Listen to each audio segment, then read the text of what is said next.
用点力，往死里打，没吃饱饭吗？是。陆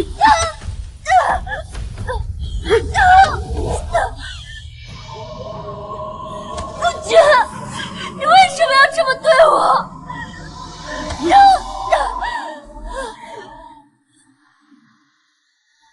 你身为侯府主母，却跟家奴通奸，还被我当场撞了。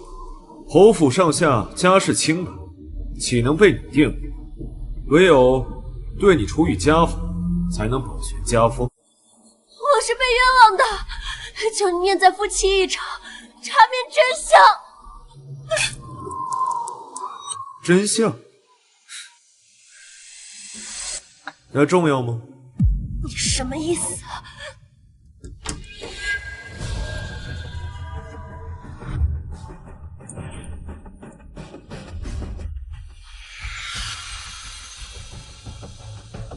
姐姐，都死到临头了，你怎么还是那么蠢呢？救我！姐夫，他多可笑！他与人通奸是我想出的好点子，他竟还说求我救他。崔馨儿，我是你的姐姐，你为什么要对我这样？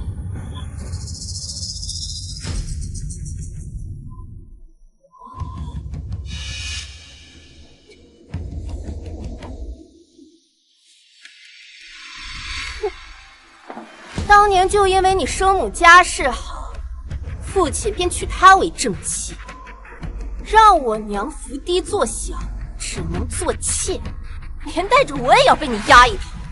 好在你生母运气不好，稍微下点毒，她就死了。然后我们再趁机让祖母生一场病，顺便买通道士说你是灾星，把你送去了老宅多年。是你们害死了我母亲！是啊，偏偏你那死鬼生母早就跟你和侯府定下婚约，害得我和木泽哥哥不能成婚。如今唯有你死了，才能把正妻之位腾出来给我。馨儿，等这个扫把星死了之后，我就能娶你姓名。不得好死！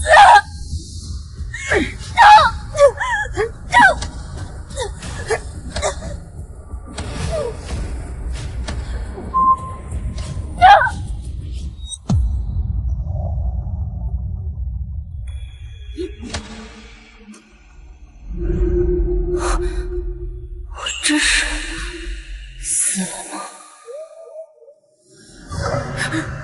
世子，他咽气了。这么快就断气了，便宜他了。崔文洛的身体还是完璧之身，万一仵作要是查验，那他与人通奸的罪名就不成立了。怕什么？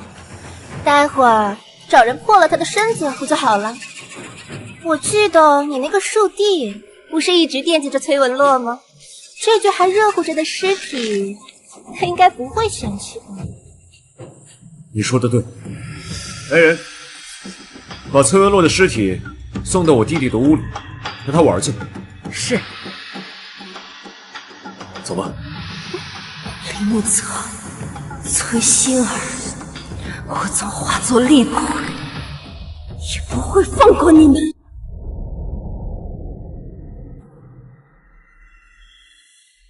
嫂嫂，之前让你从了我，你还百般不愿，跑到大哥面前告我的状，可他压根儿都不在乎你。现在好了，你还是落到了我手上，就让我来好好疼疼你吧。放开我！哦，三哥，他怎么来了？你是什么人？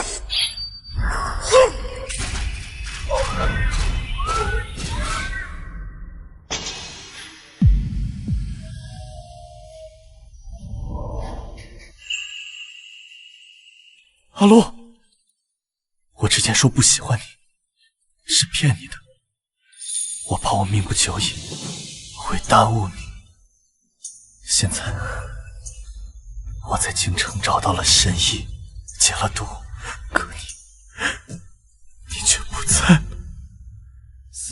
阿罗，你为什么不等等我？一瞬定格最终，时空交错会反复。是我对不起你，我带你离开这里。烛影同行，云端相逢。一挚一爱一恨，虚妄难悟。殿下，侯府的人全部抓了，如何处置？都杀了。是。此时所仅仅为求功夫，祥云白首。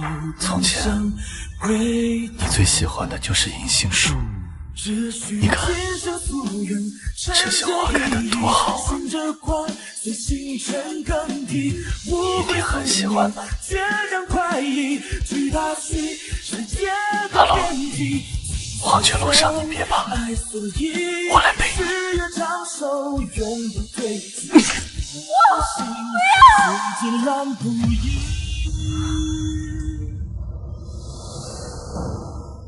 崔家视我为灾星，将我送到南方老宅不闻不问。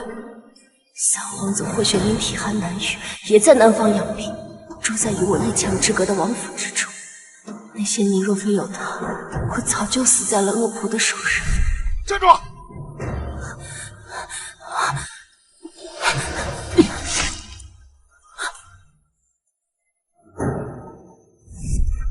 我以为他不爱我，赌气之下回京跟李牧择仇，谁知却葬送了我和霍玄的性命。三哥，若有来世，我一定让仇人血债血偿，改变我们的结局。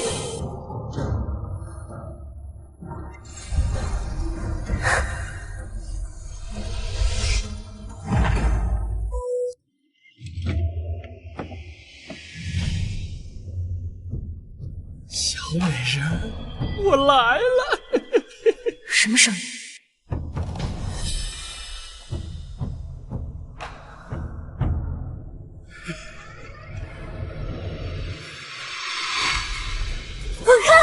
什么人？小美人这么快就醒了，也好，醒了完更带劲儿。我想起来了，在回到崔家之前，这个男人潜入老宅，差点玷污了我，我用尽全力打伤了他，方才逃脱。我不是已经死了吗？难道我重生了吗？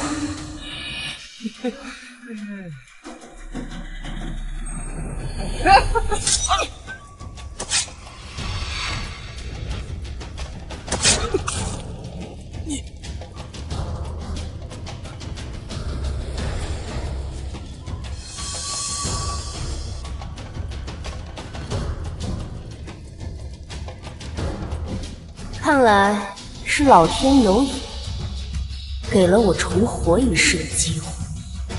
冤有头债有主，前世他们欠我的，是时候还了。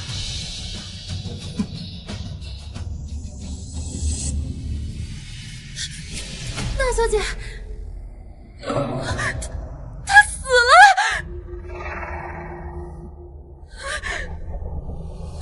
嘘，你的声音太大了，吵得我耳朵疼。大小姐，你怎么能杀人呢？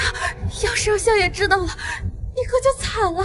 你那位相爷，怕是没有机会知道了。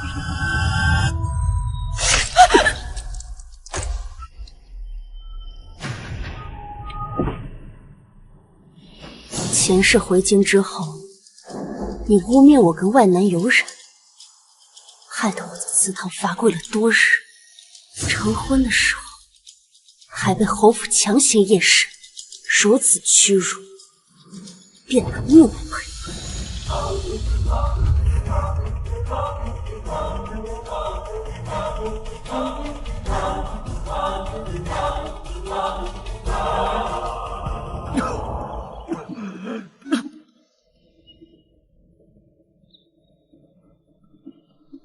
崔大小姐，殿下说不想见你，你怎么又来了？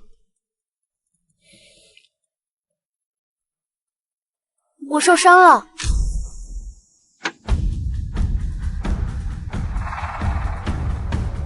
哪里受伤了？何人杀了你？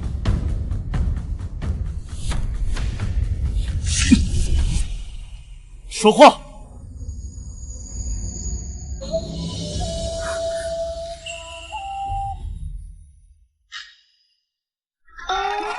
那个，属下想起来有人约我喝酒，我先走了。你一个未出阁的女子，抱着我成何体统？还不快松开！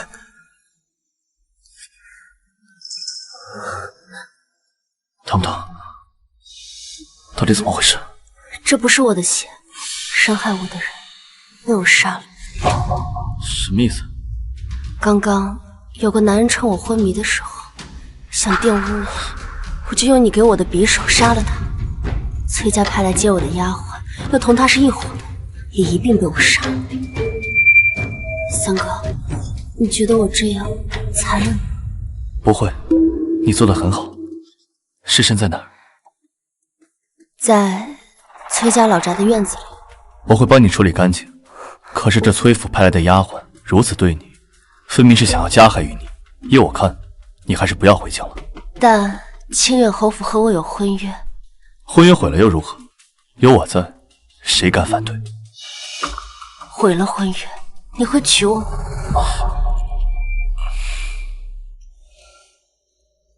我肯定是要回京城。崔文洛，你先听我把话说完。我做了一个很长的梦，梦里我嫁给了李木泽，但他早就跟我的二妹崔馨儿暗通款曲，还给我加上了通奸的罪名，害死了我。我还知道我的母亲就是被崔馨儿母女害死的，我的灾星之名也是他们给我安上的，所以我要报仇。三哥，你会帮我吗？好。你就这么答应了？你不怕我是胡言乱语吗？你想杀谁都可以，但是别脏了自己的手。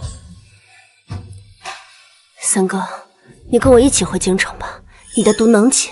虽然我还没有找到那个能解毒的神医是谁，但他就在京城。你怎么会？我怎么会知道你中毒？我还知道你不喜欢我，都是骗我的，所以你休想摆脱我。谁说我喜欢你了？我只是把你当做妹妹罢了。哦，收拾好东西，明日一早我们便回京。你答应回京城了？我只是在南方住腻了，想要回京城待一段时间，并不是为了你。好，好，好，不是为了我，我在你的心里微不足道，行了吧？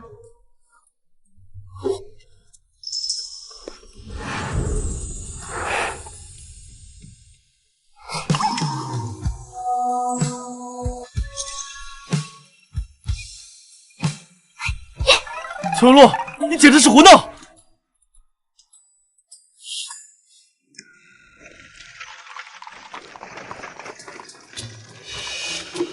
三哥，回京之后，你是不是就要住在宫中或者王府了？都不是。那你住哪儿？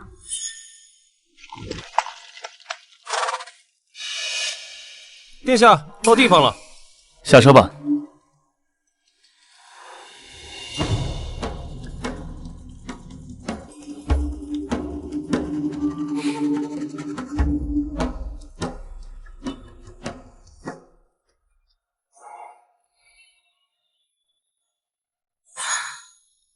这里就是你的府邸吗？可我怎么看着有点眼熟啊？崔大小姐，眼熟就对了，那儿就是崔府的隔壁。隔壁？三哥，在京城的时候我们也是邻居吗？可我怎么听说这个宅子是个江南富商在京城置办的，常年空着无人住。崔大小姐，这是得知您要回京，殿下紧急为您置办的一套宅子。你不说话，没人把你当哑巴。哦，原来是这样啊！看来三哥很想和我做邻居嘛。阿洛，我为你安排了个武艺高强的婢女，关键时刻，她可替我护你周全。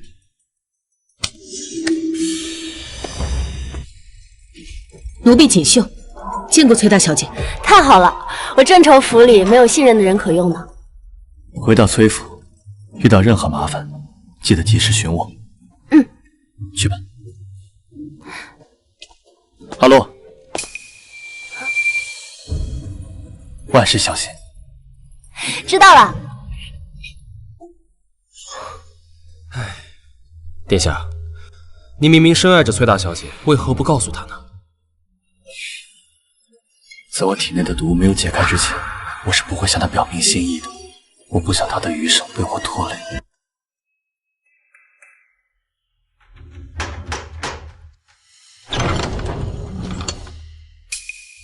你们是什么人？来相府何事？大小姐驾到，还不速速开门迎接？大小姐，稍等，小的这就去禀报。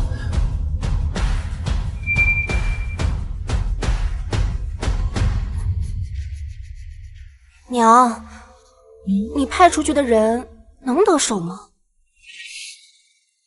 不管他得不得手，只要有翠儿在，我都会让他名声尽毁。说的是。走吧。大小姐到。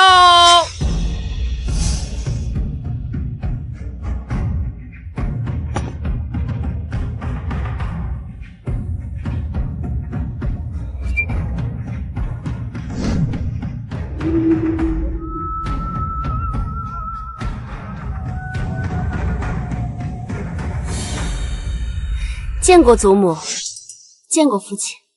奴婢见过老夫人，见过崔相。崔文洛，我娘她也是你的长辈，你怎么不给她问安？父亲，我是相府的嫡长女，需要给府里的姨娘问安吗？从前好像没有这个规矩啊。你说谁是姨娘呢？我娘她是正头夫人。阿洛，你母亲过世之后，府里需要新的主母操持事务，我便扶了柳氏做正妻。往后你要叫她一声母亲。哦，原来是被扶正了呀！那真是恭喜柳姨娘，不，柳夫人了。心儿，莫要任性。你姐姐既然回府了，日后你们姐妹必定同气连枝。是啊，心儿，听话，日后要跟你姐姐好好相处。阿洛，你身边这个婢女看似眼生啊。哦，她叫锦绣，是南方老宅里一直伺候我的丫鬟。哦，那翠儿呢？她不是去接你去了吗？怎么没看到她人影呢？她呀，说是跟马夫两情相悦，两人私奔了。不可能，翠儿怎么可能会与人私奔啊？哈，定是你对她做了什么。不是私奔，两个大活人怎么可能凭空消失啊？父亲啊，我与翠儿无冤无仇的，怎么可能会害她？也不知道她是谁的丫鬟，这么没规矩，如此辱没相府的门楣。翠儿原先在我跟前伺候，我看她机灵懂事，这才派她去接阿洛，没想到竟会出这样的事情，我自省。好了，一个丫鬟跑就跑了，不足挂齿。阿洛，你舟车劳顿也辛苦了，先回房休息吧。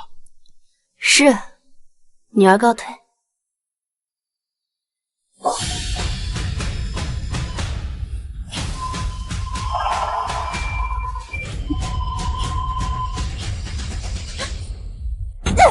崔有乐那个贱人一定是故意的，翠儿肯定是被他给害死了。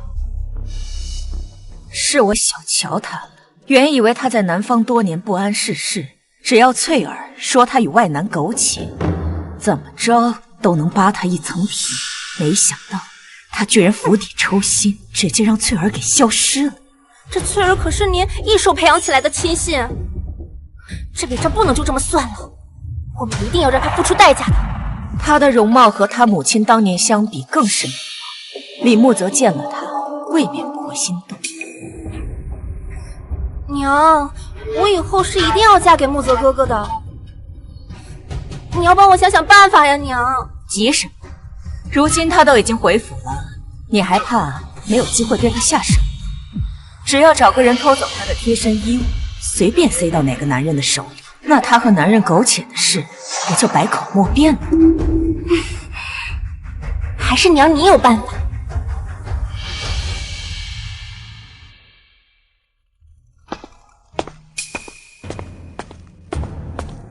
小姐，方才奴婢从外面进来，察觉到有人鬼鬼祟祟的，不知要干什么。我才刚回府，他们就坐不住了。既如此，我就陪他们唱一出大戏。锦绣，我许久没有回家，对府里的各处都不太熟悉，你陪我到处走走吧。是，小姐。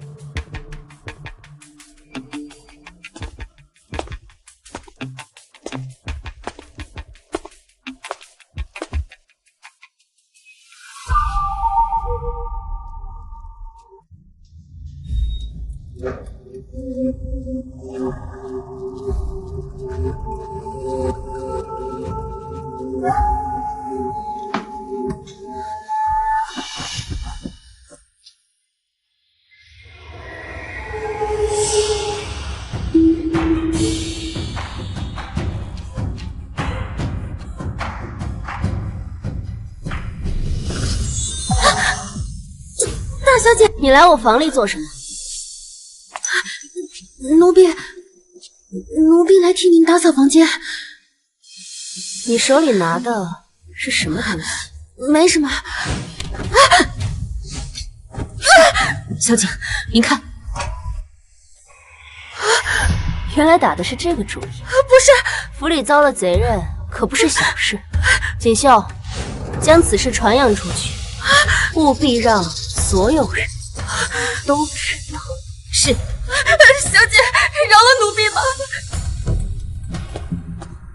何事闹得沸沸扬扬，上上下下都在议论。姐姐怎么一回来就闹得家宅不宁啊？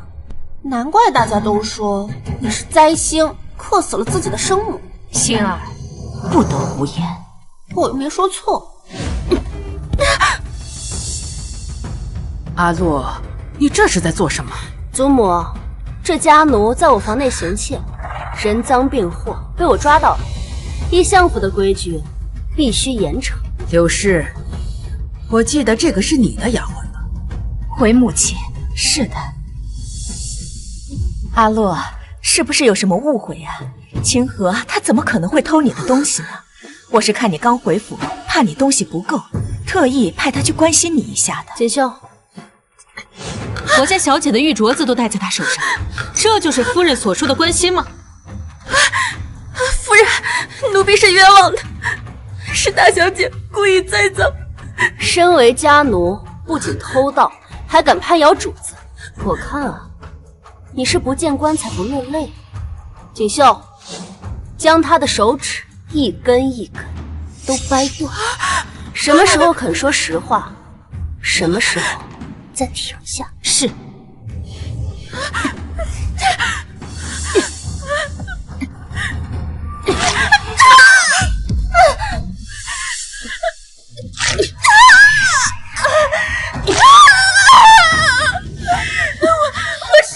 我说，是夫人吩咐我来大小姐房中拿肚兜的，奴婢只是奉命行事啊。柳夫人，是这样吗？你这贱婢，你胡言乱语什么呢？我怎么会无缘无故的让你去阿洛的房间偷拿他的私物呢？母亲，老爷，这丫鬟偷手镯，证据确凿，理应处死，给阿洛赔罪。来人，把他给我拖出去！杀他，何必这么麻烦？不要！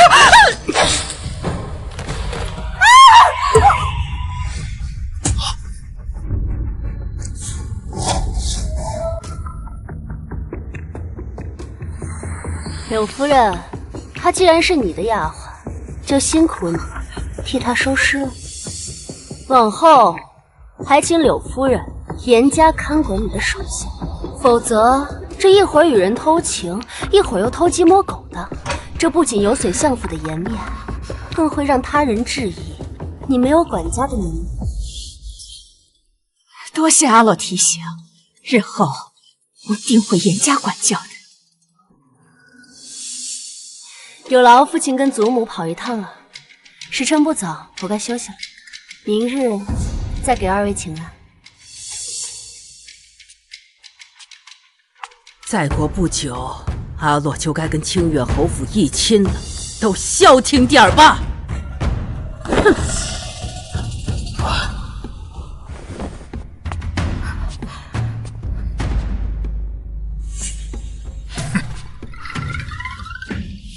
母亲，他竟敢当众行凶！他就是故意的。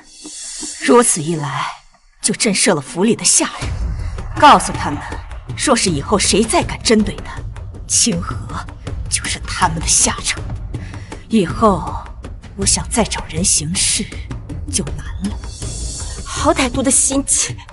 以前是我太轻敌了，以后想要对付你，就得更小心些。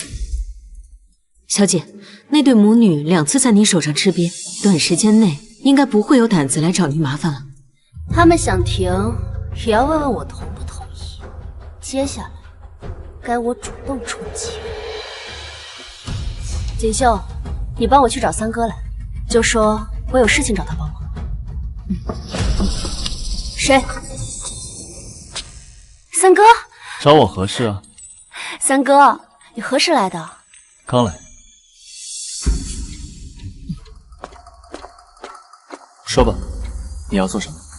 当初他们把我母亲的死归咎到我的头上，说我是灾星附体害死了她，而实则害死我母亲的另有其人。三哥，你可以帮我找个道长来崔府做法吗？你这是要以其人之道还治其人之身。没错，被掩盖的真相，是时候该重见天日了。祖母、父亲，母亲的忌日快到了，我想请一位道长来府上为母亲做法，还望你们应允。你母亲都过世多年了，何必再折腾这些事？父亲此言差矣，祖父也走了10余年，您不也经常去祭拜他吗？可见孝道不分早晚，而是咱们崔家一脉相承的家风。况且您发妻离世后这么久，您还愿意为他做法事，世人也会赞颂您有情有义，不忘本心呢。好吧，那便依你。老爷，阿洛对京城不熟悉，这请道士的事就由妾身来安排吧。妾身一定会请最有经验的道长前来为仙夫人做法。也好，不必了。父亲，女儿已经同天华观的徐道长说好，由他来主持法事，就不劳烦旁人费心。天华观徐道长，可是经常进宫、深受太后娘娘信任的那个徐道长？没错，正是他。徐道长德高望重，可不是一般人家能够请得动的。哪怕你父亲官居丞相，也未必有这个体面。阿洛，你是如何请到他的？我有一个朋友，和徐道长相熟。你一个多年不在京城的人，怎么可能会认识这么厉害的人？夏虫不可语冰，你什么意思？说你蠢的意思。你好了，为了一点小事，值得吵吗？既然阿洛已经请动了徐道长，那便由他来做法事吧。法事当日，为父也会休沐在家，免得失了礼数。那就劳烦父亲。母亲，那崔永乐居然敢当众羞辱我，真是一点规矩都没有。母亲，他为何突然要请道士回来做法呢？还能是为什么？想吸引人的注意呗，想借着他那个死鬼娘，让父亲和祖母更加怜惜他。当年他是顶着灾星的名头被送回去，好不容易回来，更应该把陈年旧事压下去，绝口不提才是。那就是他蠢呗，那他还好意思说我？殊不知这么一来，只会让祖母和父亲更加厌恶。我派出去的2个心腹都折在他手里，一个血溅当场，一个下落不明。你还真的觉得他蠢吗？那娘，您的意思是？但愿是我多心了。哎呀，徐观主来了，快请进。小女未跟家中商量，就擅自将您请到府上来，叨扰到您了。崔相大人客气了，能为崔家先夫人做法，乃是贫道的荣幸。况且崔大小姐一片孝心，令人动容，贫道是乐意至极呀。都说徐道长脾气古怪，目中无人，怎么今日这么随和？徐道长，家母生前的住处就在这南边的院子里，请随我来。请。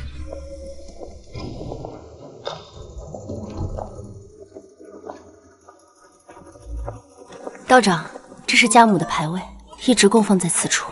那贫道先给先夫人上一炷香，将做法之事告知于她。道长请。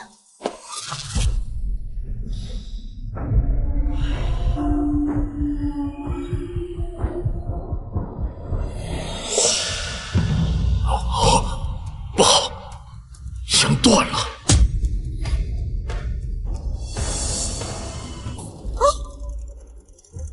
道长，这发生何事了？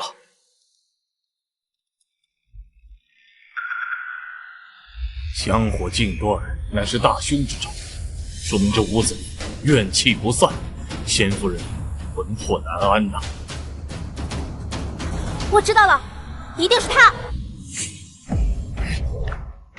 崔文洛，当初你克死了自己的母亲，他一定恨死你。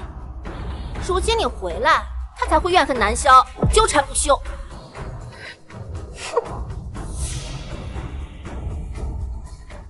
老爷，如果真是如此，那不如……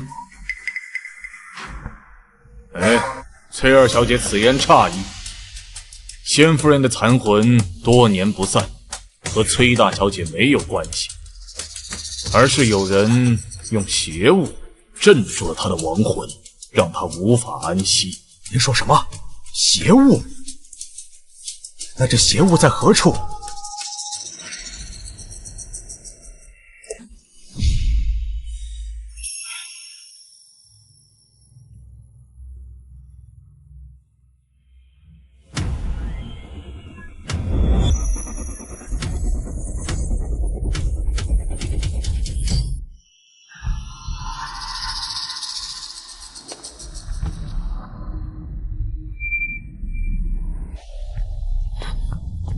母亲，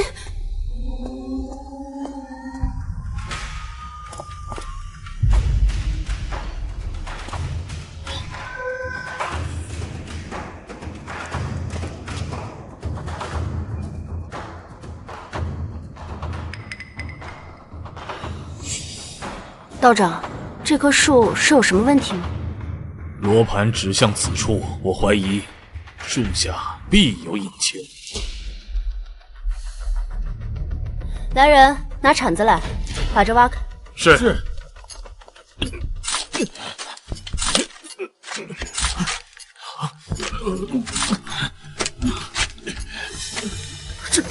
这是……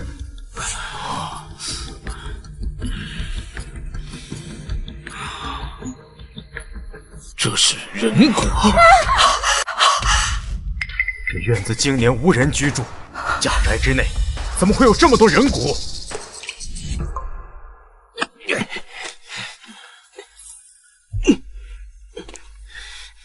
住在隔壁果然不一样。三哥如今来崔府，如入无人之境。这些骨头都是从哪里找来的？本王心狠手辣，谁招惹我不仅要杀了他，还要将他扒皮抽骨。所以，你要是害怕的话，就离我远一点。是因是果，是劫是缘，是宿命纠缠，前尘如幻，此生不堪不该你放肆！你还是这么可爱。我知道你不会滥杀无辜的，这些人骨定是十恶不赦之人的。明日我便让柳氏自食恶果。人骨，这上面的生辰八字不知是何人的。这上面的生辰八字是我母亲的，会被记在这根骨头上。这是锁魂阵，这些人骨的主人生前多半是屠夫武将，手染鲜血，命中带煞。如今跟仙夫人的生辰八字关联，会困住她的亡魂，令其不能投胎转世。究竟是谁用这样恶毒的计策，要困住我的母亲，就连她死后都不肯放过。母亲，这些骨头不会是您放的吧？听他瞎说，我压根不知情。父亲，请您为母亲做主，定是有人对母亲痛下杀手，害死了她，否则也不会因为当年小小的风寒病故。偏偏作恶之人，还将这一切都归咎到我的头上，说我是灾星，妄图混淆视听。哼！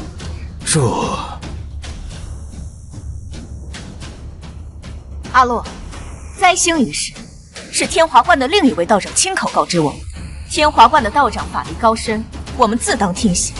说崔大小姐是灾星的是哪位道长？这就记不太清楚了。我记得，他姓邱。天华观只有过一位邱道长，几年前他滥用邪术出了人命，被我知晓后将他逐出道观。此人心术不正，还望崔相国和夫人莫要轻信此人。邪术？那会不会这锁魂阵就是拜他所赐？不是没有可能。柳夫人，没记错的话，这位邱道长就是您请到府上的吧？崔文洛，你胡说什么？休想污蔑我母亲！老爷，妾身冤枉啊！妾身一直尊敬仙夫人，您是知道的。道长，这锁魂阵可有办法化解？而今锁魂阵已破，但仙夫人残魂不散，怨气弥留，只能设法安抚，否则与崔家家宅不利。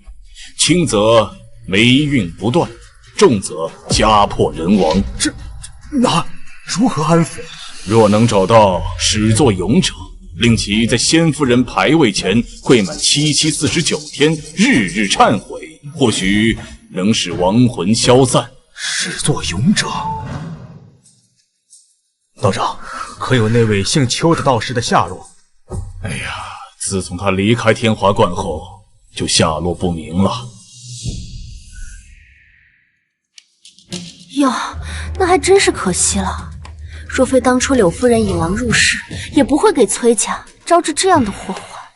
这件事也难辞其咎啊。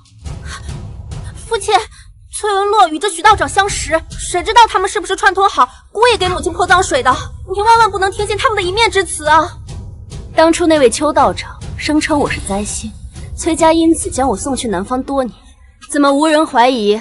那也是他的一面之词。你，徐道长道高德上，太后都对他十分信重，你如此抹黑，还有规矩吗？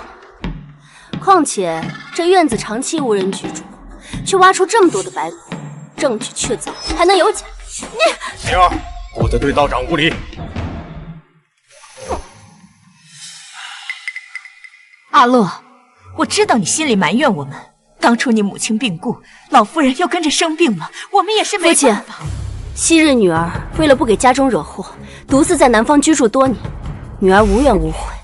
但今日方知责任不在乎，作恶的另有其人。如果放任下去，怨气不散，崔家不得善终啊。那依你所见，该当如何？此事因柳夫人而起，有因才有果，不如让柳夫人代替姓邱的道士，在我母亲牌位前跪足749日，以此赎罪吧。阿洛，我好歹是你的长辈，你怎么能这么歹毒啊？我这么提议都是为了崔家好，宁可信其有，不可信其无啊！父亲，我不是才信，我没有害死母亲，请您相信我，不要让我走。阿洛，听话，你是崔家的大小姐，不能只想着自己，不顾崔家其他人。既然道长已经说了，自有他的道理，宁可信其有，不可信其无啊。父亲，父亲，你不要让我走！父亲，不要！父亲，你不要让我走！父亲，不要让我走！父亲，柳夫人，你如今已经是正妻了，应该不会只顾着自己，不为着崔家的满门兴衰吧？不是故意的，他是为了找我报仇。那既然道长也说了，这是化解怨气的办法，就这么办吧。刘氏，你先准备一下，从明日起往后49天就来这里。老爷，妾身还要操持家务，若耽误了这么久，那府上上下不就乱套了吗？不如这样，之前是妾身身边的刘妈妈向妾身推荐的邱道长，这49日不如让刘妈妈代替祭拜，您看如何？也不是不行，只是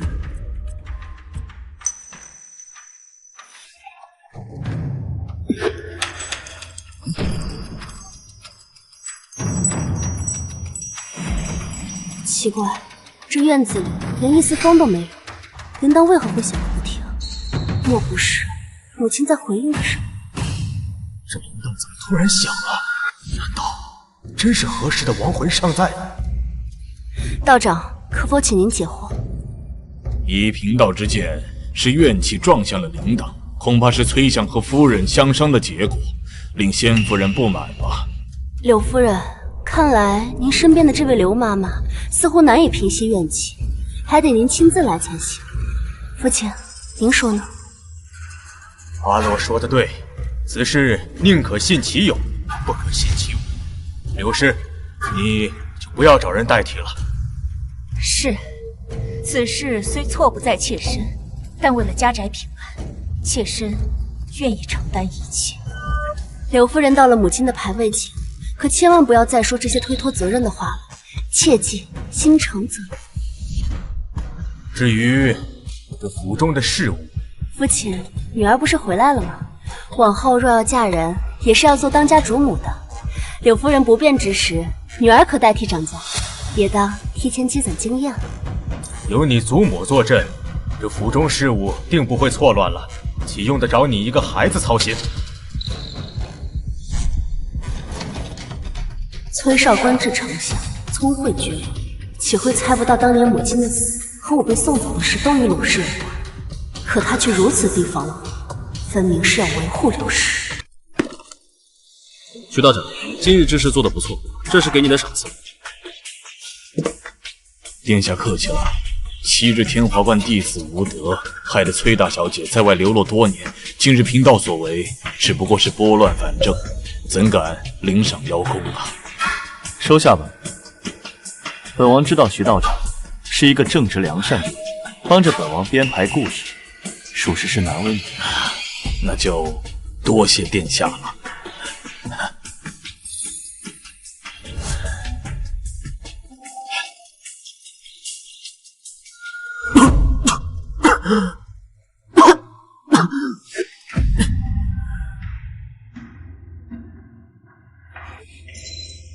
啊，殿下，你去哪儿？我去看看。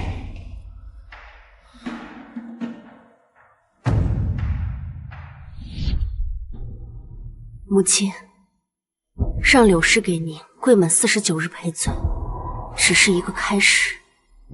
血债当以血来偿。谁？锦绣在门外守着，除了我，还有谁能进来？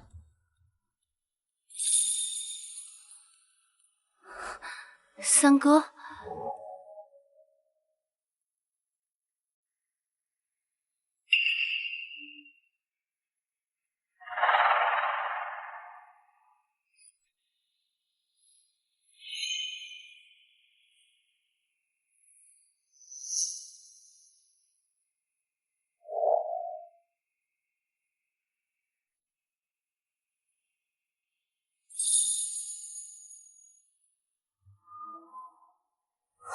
你是皇子，怎能跪我母亲？你快点起来！作为晚辈，第一次见你母亲，跪她无妨。女婿跪岳母，倒是无妨。我只是把你当做妹妹可并不想娶你。是，殿下只当我是妹妹，是我自作多情，对殿下求之不得，辗转难寐。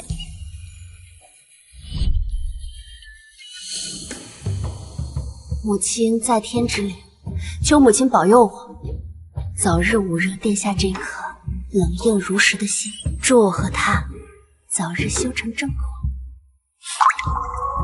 不准胡说！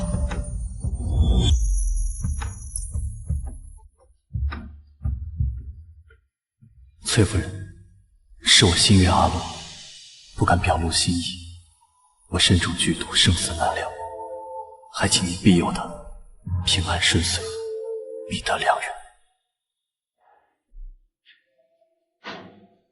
我回京的消息，清远侯府一定知道，过不了多久，他们就该来提亲了。你可有对策？需要我帮忙吗？我也有对策，且需要你的帮忙。每年立春，皇家别院便会开设春日宴，年轻的高门子弟都会相聚到此，饮酒作诗，闲聊赏花。倒是有所耳闻，你是要去吗？我收到了请帖，李慕泽跟崔杏儿也会去。那你需要我做什么？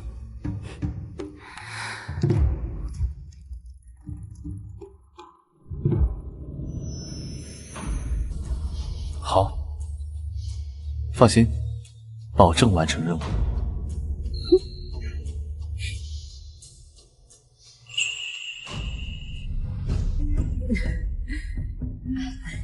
好久不见，这酒真不错。是啊，你的气色还是一如既往的好。好美的女子。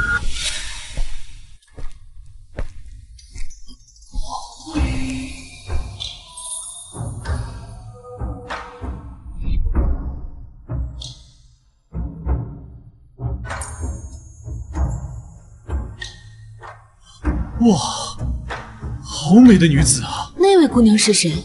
看着有些眼生。不知道，她是跟崔馨儿一起来的，莫非就是崔相国府中那位刚回京城的长女崔文洛？哦，她就是崔文洛，没想到多年未见，她出落得这么美。李兄，这位想必是你的未婚妻吧？好福气啊，真是羡煞旁人呐！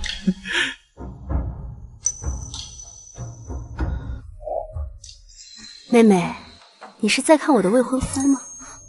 他可是你的姐夫，你如此眼巴巴地看着他，叫外人看了去，还以为你们二人有私情呢。你胡说什么呢？我什么时候胡说了？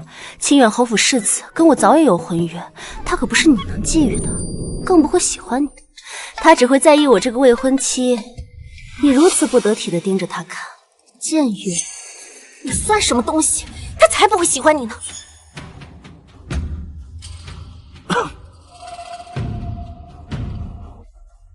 发生何事了？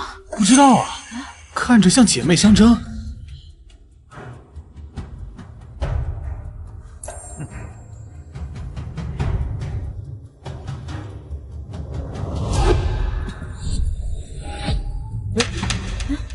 这是什么东西啊？什么话呢？世子，你的东西掉了。世子爷，抱歉，刚才不慎撞到你了。这是从您身上掉下来的东西，还请拿好吧。哎呦，这画上是谁呀？世子爷，这画上的女子是您的未婚妻吧？听闻崔大小姐回京了，想来两家的婚约也是提上日程。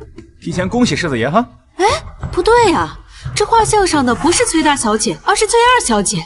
世子爷怎会随身携带崔二小姐的画卷？真的呀，这是换人了。这不是我的画像，我亲眼看到从您的袖中掉出来的，这还能有假吗？我并不知情。这画像上的确是我二妹，看来世子心中心悦之人是我二妹，并非我这个未婚妻。崔大小姐，我并未移情别恋，这画至于从何而来，我也毫不知情。你不必解释了。难怪刚刚妹妹一直警告我，让我认清自己的位置，说我在你心里什么都算不上，她才是你的心中所。你，我何时说过？崔文洛，你血口喷人！你刚才那么呵斥我，大家不都听到了吗？我是听到了，崔希儿对崔大小姐说她算是个什么东西这样的话。她这是趁崔大小姐不在京中抢走了姐夫。如此看来，崔大小姐真是可怜。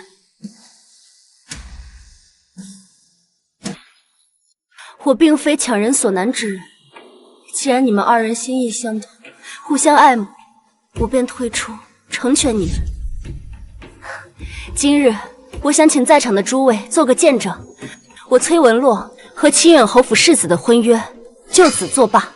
往后，世子若要跟我二妹重新定亲，我定当同意，绝不阻拦。崔大小姐也太大度了，被未婚夫和妹妹这样对待，还能如此慷慨大度，哎，可不是吗？我不同意。你我的婚约是你母亲生前定下的，父母之命，岂能说废就废呀？我母亲如今已经病故，现在是由二妹的生母柳姨娘扶正掌家。柳姨娘跟二妹多次在家中称道世子，贤德高雅，堪为良配。想来你二人的婚事，她是没有什么意见的。什么柳姨娘？我娘那是正头夫人。崔文洛，请你注意你的言辞。哦，是我久未归家，一时没改过来。我还是很感念柳夫人的。昨日天华观的道长去崔家替仙母做法，他说我母亲遭人迫害，亡魂不散，需有人在她的碑前跪上749日才能化解。柳夫人高义，为了崔家兴盛，愿意做忏悔之人。她的付出，我敏感妩内。原来仙夫人不是病故，是被人害死的。柳氏哪里是主动忏悔，分明是害怕亡魂索命，下得去赎罪了。这母女俩没一个好东西。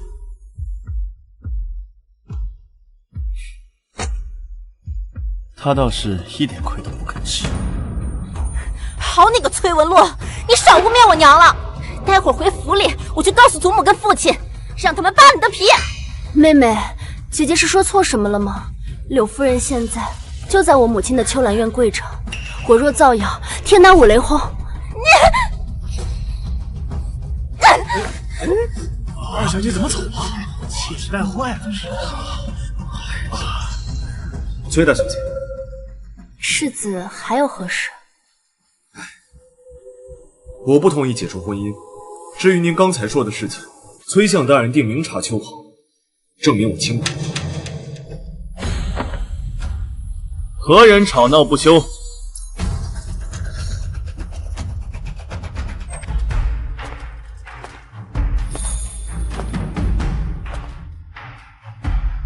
你是何人？放肆！陈王殿下在此，不得无礼。是在下的眼拙，一时没有认出陈王殿下，还请恕罪。见过陈王殿下。既然礼邦，本王方才在亭子里都听到了，到底是何事？三殿下，是我撞破清远侯世子和我二妹的私情，想成人之美，可世子似乎不情愿。我们正在相商，已有婚约，却与未婚妻的妹妹暧昧纠缠，此等行径非君子可为。这婚约该退。殿下，不必说，崔相明镜高悬，也不会眼睁睁看着自己的女儿掉进火坑。况且本王今日路见不平，便替崔大小姐了了这桩婚事。日后若是清远侯府再纠缠不休，便是不将本王放在眼里。多谢殿下仗义直言。本王还有事，你们自便。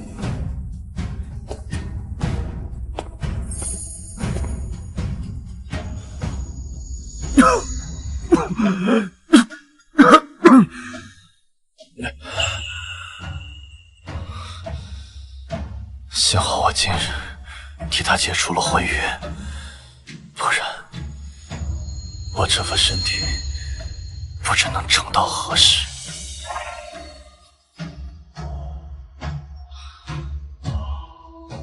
魏娜，你说，日后他若是遇人不淑，谁能替我护着他？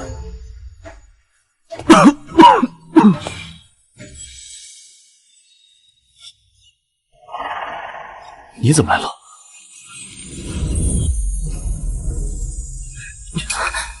你这是做什么？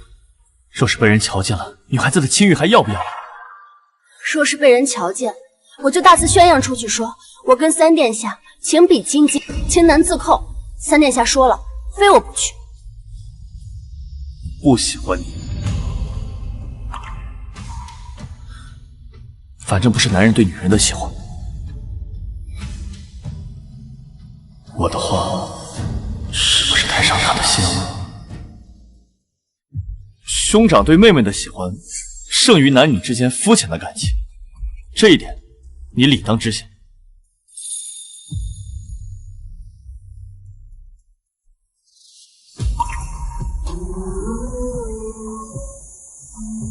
三哥，你一定能解毒，早日恢复健康。无论多难，我都会陪着你。老爷，你要为我做主啊！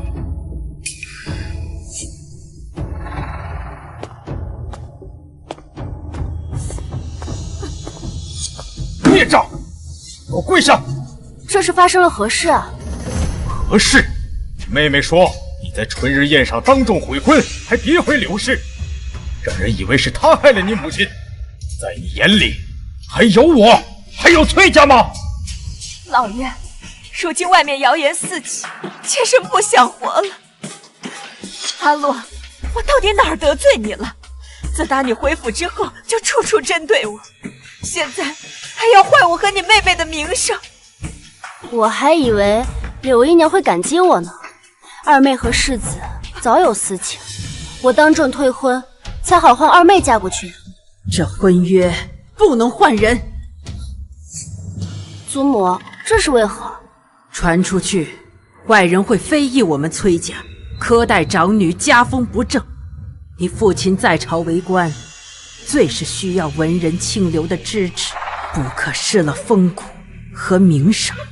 阿洛，你照常嫁进侯府，对外就说那画像的事是有人为了离间两家关系故意为之，于崔家于侯府都有交代。于崔家于侯府都有交代，唯独对我没有交代。祖母就没想过孙女嫁过去，皇后会不幸吗？阿洛，大局当前，不是你耍小性子的时候。那恐怕晚了。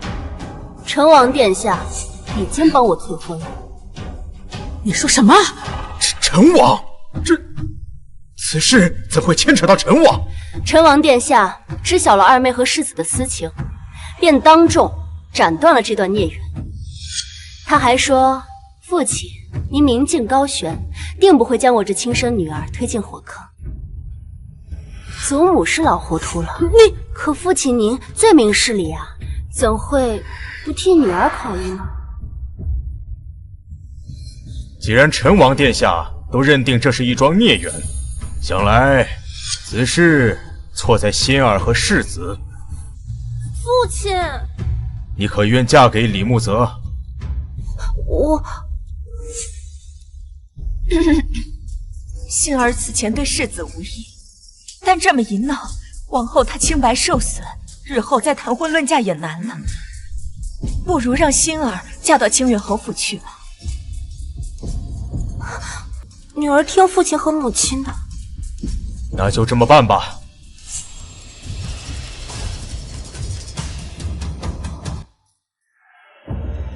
母亲，我就说崔文洛是个蠢货吧，居然将这么好的婚事推给我。他这么做到底是为什么？连我都搞不懂。难道真的是我高估他了？他竟为了一时的义气，就舍弃了嫁进侯府的机会。退了婚的女子呢，定会遭人嫌弃，往后她就只能嫁给上古小丽，而我会轻而易举的将她踩在脚下。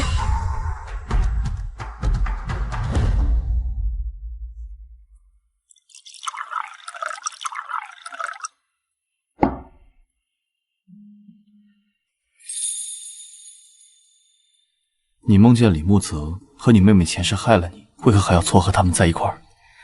不是我，也会是其他的女子。与其让一些无辜的女子遭受他们的迫害，不如让他们相互祸害。说得对。况且，崔心儿真的以为清远侯府是那么好进的吗？他那个侯夫人可不是什么省油的灯。平日里你惦记崔心儿，我可以睁一只眼闭一只眼。春日宴是什么场合？你竟把她的画像随身携带，闹得人尽皆知。现在好了，婚约作废了。娘，我跟你讲过无数遍，那个画像我真不知道从哪来的。我跟崔文洛解释过，他不听啊，甚至还惊动了陈王。除了你，还能有谁啊？你什么德行，我还不清楚。不就是退婚吗？我给崔文洛机会了，可他不听，他不接受，那我就娶他妹妹。到时候他无人问津，自会后悔。你懂什么？崔文洛生母出自建江何氏，何氏出过3代帝师，5朝宰相。崔文洛生母那一辈就这么一个嫡女，若非她当年嫁给崔少，就是连皇后都当得。娘，崔文洛他外祖父这么厉害啊！我还听说何氏在临死之前给他的女儿准备了极为丰厚的嫁妆，这嫁妆不在崔公家中，由崔文洛亲自保管，娶了崔文洛就等于娶了整个何家。那嫁妆的事根本就是子虚乌有的。何家在建江虽是望族，但祖上的官员一个比一个的清廉。建江毗邻西境要塞，常有战事，一旦战起，朝廷拨冗的物资耽误数月，战士们等不起，外祖父便变卖了私产，第一时间送往前线。我出生后不久，京城瘟疫，药价高昂，母亲拿出了几乎所有的家宠，瞒着崔家去置办药材，再由人分发给了京城穷苦的百姓。兼善天下是何府的家风，而他留给我的，实则只有一世藏书。原来如此。可外人不这么认为。在梦里，我跟李慕泽成亲之后，他跟他的母亲一再逼问我嫁妆的下落。我说没有，他们不信，就肆意鞭打、虐待我，逼我交出钱财。他们怎么可？放心，我一定不会放过他们。不过，这徒有虚名的嫁妆倒是帮了我。痛失一笔横财，侯府又怎会轻易的让崔心儿过门？侯夫人，今日请您来，是想商讨一下小辈们的亲事。不久前，世子当众掉落了心儿的画像，阿洛的气性大，便提了退婚。陈王殿下还将此事板上钉钉呢。如今世子与阿洛的婚约是不成了，不如换成心儿嫁给你，那也算是一段佳话。以我之见，这件事情还是算了吧。求娶姐姐不成，改娶妹妹，是会招外人笑话的。但世子的心中应该是祭奠心儿的，两个孩子两情相悦，我们做母亲的应该成全才是。柳夫人，不是我不通情达理，只是这婚约是先与先夫人定下的，先夫人还承诺过会给女儿准备一大笔嫁妆，如今换了人，这嫁妆……母亲从未承诺过嫁妆的事，侯夫人这是故意给柳氏施压了。心儿也是崔家嫡女，她的嫁妆和长姐相比，自然是不会少的。这一点，侯夫人大可放心。是吗？那柳夫人是打算给女儿准备多少嫁妆？侯夫人以为呢？至少5000两。什么？侯夫人，5000两，未免也太多了吧？怎么会呢？若先夫人在世，以建江何家的财力，别说是5000两白银，便是5000两黄金，也是拿得出来的。柳夫人，你要是觉得多，那这婚事就此作罢吧。侯夫人就不怕世子埋怨你拆散她跟星儿吗？我儿一向孝顺，断不会因为哪个女子就怪罪我这个母亲。我侯府在京中多的是人想要攀附，我李家世代袭爵，可不像那种根基清浅，只有一人在朝为官的门第。上次春日夜，外人早就认定星儿和世子有私情，若她不嫁李家，再享高价，难容登天。若是我崔家能凑出5000两给女儿做嫁妆，侯夫人就答应这桩婚事了。那是自然，我侯府见到崔家的诚意，岂有不答应之理？好，一言为定。鱼儿咬钩了。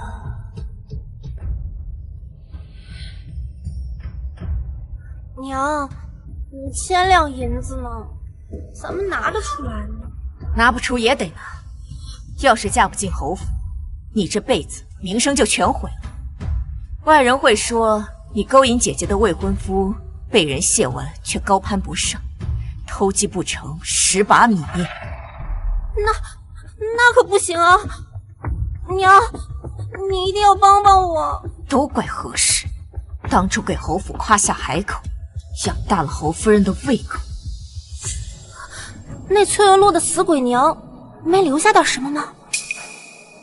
何氏嫁到崔家时，嫁妆的确颇丰，当时人人都说是你父亲高攀了她。可是没过几年，那些嫁妆就都不见了。他对外人说，他把他们安排好了，以后会留给崔文洛。但是这么多年过去了，谁都不知道那些财物的下落。这对母女可真是刁钻，什么好东西都藏着掖着，不然我们还能找机会占为己有。待会儿你跟我去库房里找找能变卖高价的东西。目前能凑足5000两才是最重要的事。好。二位，掌柜的，你帮我看一下这些东西能值多少钱？好，这把折扇是前朝的，能值50两。那这玉佩呢？这是一块羊齿玉，但质地一般，能值30两。那你再帮我看看这匣子的珠宝呢？这些珠宝加起来能给个100两，全部加起来一共是180两。娘，我们翻箱倒柜找这老半天，好不容易找出来这些东西，竟然还不足200两。这样下去，我们能不能凑够那5000两啊？二位这是在筹钱吧？在下如果没看错，二位应该是崔府的女眷吧？是又如何？若是你们着急筹钱，在下倒是有一个提议，就是不知崔家愿不愿意割爱了。什么意思？听闻崔府有一幅松柏贺寿图，上面还有御笔题字，坊间有不少达官贵族都想要买这幅画的真迹。那可是御赐之物，岂可随意摆卖？夫人有所不知，御赐之物在民间流通的不在少数，越是稀缺难得，越是有人愿意一掷千金呐。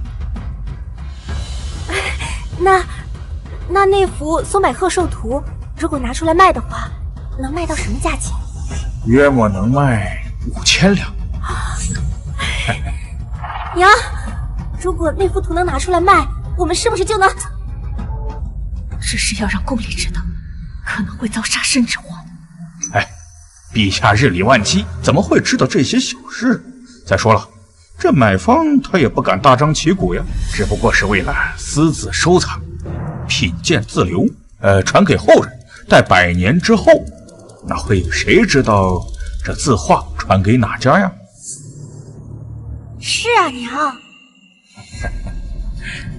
容我再想想，我考虑几日再答复你。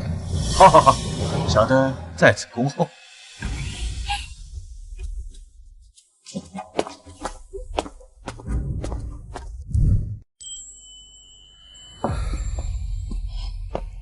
殿下，崔姑娘，那位夫人好像动心了。做得不错，待到事成之后，本王必有重赏。能为殿下做事，是小人的荣幸。退下吧。是。阿洛，你此前生长在南方，既然知道这对母女经常来这间当铺进行典当，你这本领可当真不小。知己知彼，百战不殆。那你猜猜，你的这位继母和你的妹妹会不会铤而走险，典当御赐者？我猜他们一定会。娘，你还犹豫什么呀？你没听见那掌柜说了吗？这幅画能卖5000两，有了这银子，我就能如愿嫁给木泽哥哥了。那幅画是皇上御赐给你祖母的贺寿图，上边有皇上的亲笔题字，要是被人知晓了，后果不堪设想。那幅画都放在库房多久了，从来都没有人在意过。而且那掌柜也说了呀，这买家买了画，定会守口如瓶，不会声张出去的。这些银子跟白送给我们有什么区别啊？一直以来都是我执掌内务，要是被你祖母发现了，她一定不会善罢甘休的。嗨，我们之前不是也卖过祖母的嫁妆吗？她从未发现，这一次她照样发现不了的。娘，你要是实在担心的话，不如我们找人临摹一幅一模一样的。祖母她又不通字画，发现不了什么异样来。你这个主意倒是不错，星儿有长进了。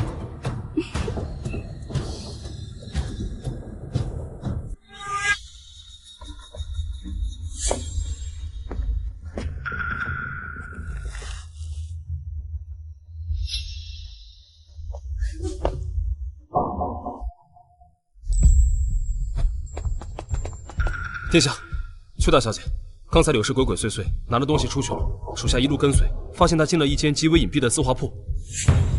隐蔽的字画铺？莫非他是想找人画一幅假的？您猜的没错，属下跳上屋顶，把瓦片揭开来偷听。柳氏让那个店铺画的原图一模一样，印章也要一样，让人一眼看不出真假。他倒也不算太蠢，还知道用一副假的来蒙混过关。老夫人就算想看，也未必能看出不一样。连御赐之物都敢做假，还是嫌命太长了。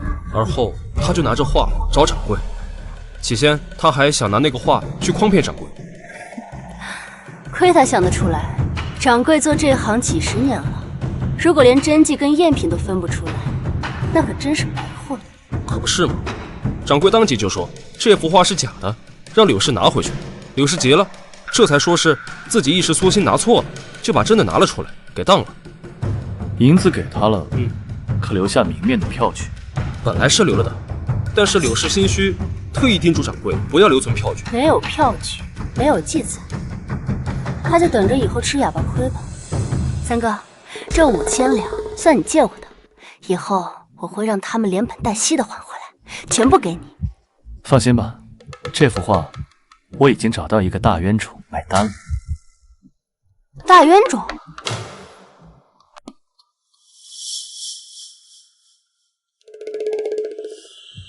三哥，这真是父皇几年前遗落在民间的那幅画吗？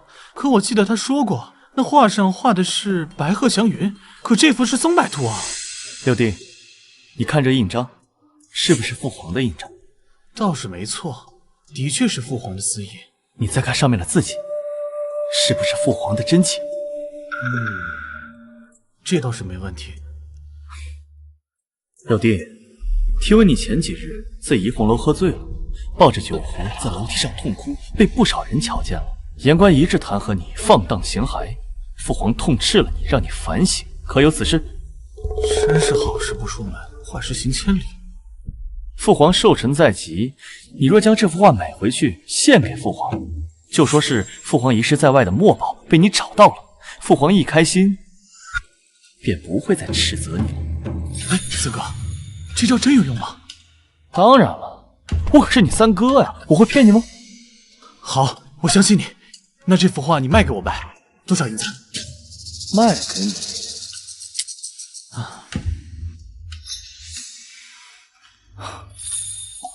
6000两。这么贵？我这是看在你是我弟弟的份上，我才贱卖给你的。我可是花了8000两买回来的。你想啊，你若将这幅画献给皇上，那皇上随手赏赐你一件宝贝，那可都是价值连城啊。有道理。三哥，还是你对我最好了。你8000两买的，只卖我6000两。你是我一辈子的好哥哥。好弟弟。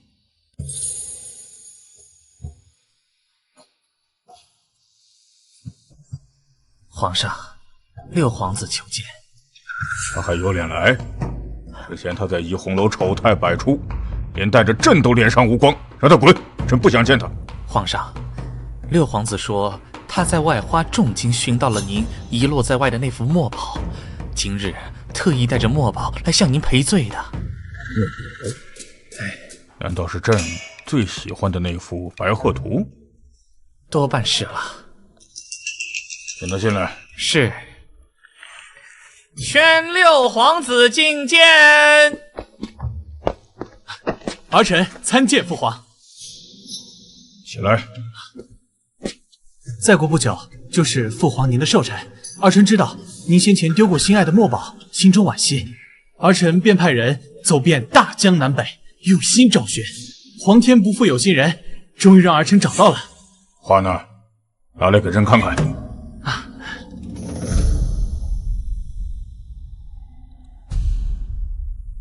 这幅画你从何而来？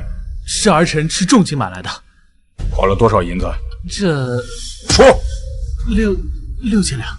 6000两？朕真没想到，朕的这幅画竟值这么多银两。这可是御笔亲作，普天之下能有资格拥有的人寥寥无几，就算是万金，那也是值得的。好，把画收下吧，你先退下吧。那父皇对儿臣的这份寿礼可还满意？依朕看呐，你的俸禄还是太多了。传令下去，即日起六皇子的俸禄减半，而且无事不得随意出府。父皇，为什么父皇？儿臣哪里做错了？下去。六皇子殿下，请吧。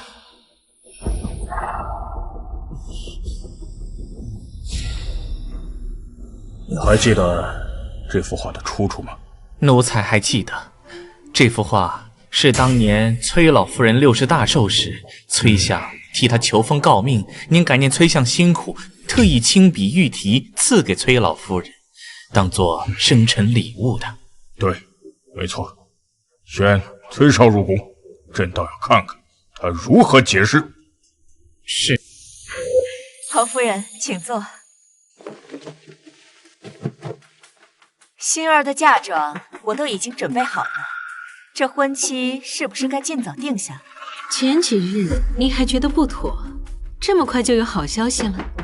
柳夫人，该不会是戏耍我吧？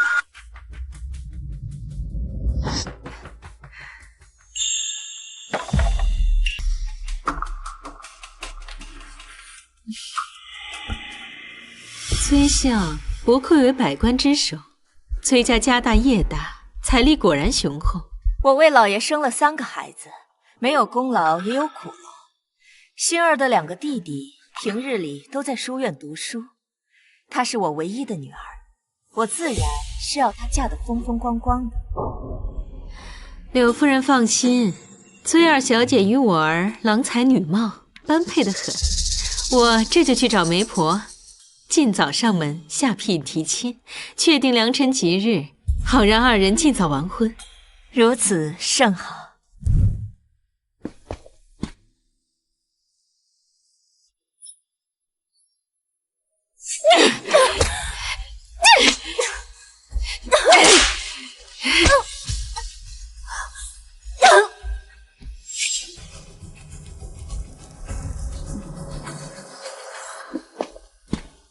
竟敢对我如此无礼！夫人，这样看来，还是崔家二小姐更懂规矩些。可不是嘛，我侯家这种高枝，可不是谁都能攀得上的。如今她退婚，后悔的日子还在后头。走。大小姐，殿下让人来告知您，皇上已经召见崔相入宫，想来今晚崔家要热闹了。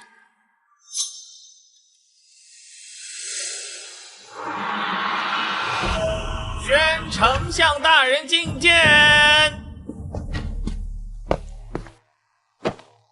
老臣崔绍拜见皇上。起来吧。谢皇上。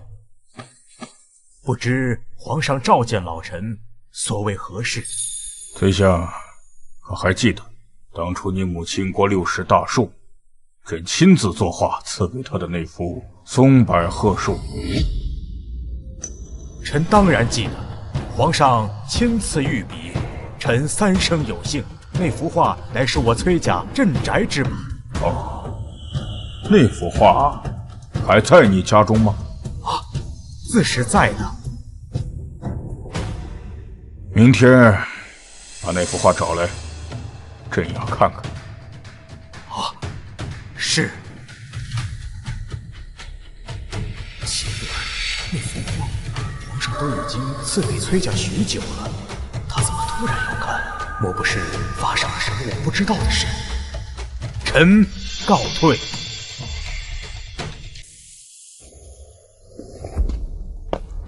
父亲，您回来了。你回来的正好。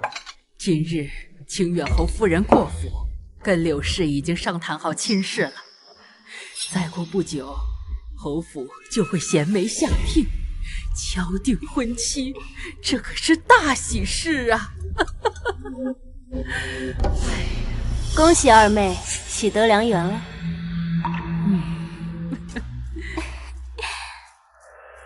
还要多谢姐姐的推波助澜。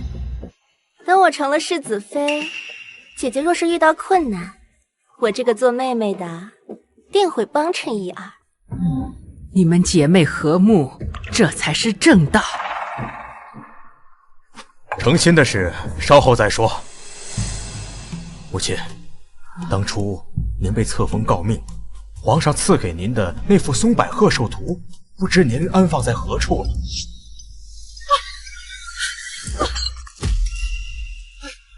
怎么毛毛躁躁的？行了，放那别动，我让下人来收拾。是。柳氏，当初皇上御赐给我的鹤寿图，一直放在库房里收着吗？啊，对，一直收着呢。老爷，今日为何突然问起那幅画了？待会儿啊，去把它找出来，我有用。切记，检查仔细了，万不能有任何破损脏物，不能有任何差池。是。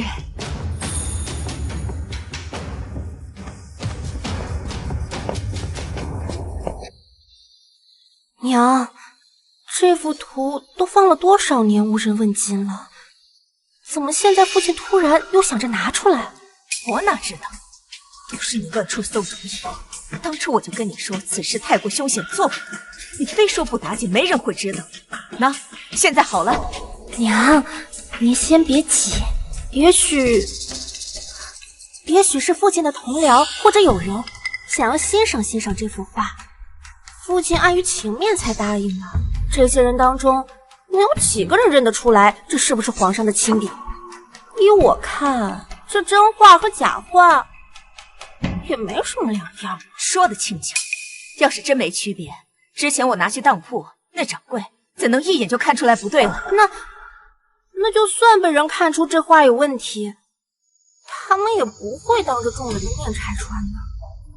父亲可是宰相啊，他们巴结还来不及呢，怎么会当众说这话是假的？而且这真话在崔家是众所周知的事实，不会有人乱说的。唉，但愿如此吧。我这心里呀，慌得很。这事情一旦败露，我们就彻底完了。父亲要那幅画是做何事啊？皇上一时兴起，让我拿回宫中来瞧瞧。是皇上要看的。难不成要收回赏赐？难不成是你在朝堂犯了什么忌讳？怎么会？儿子行事向来谨小慎微，母亲您是知道的，切莫担心啊。这说不定是皇上近日又要作画，要拿旧日的墨宝参考一二，别担心。那就好。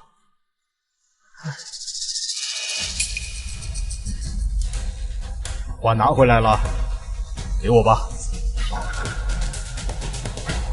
磨叽什么呀？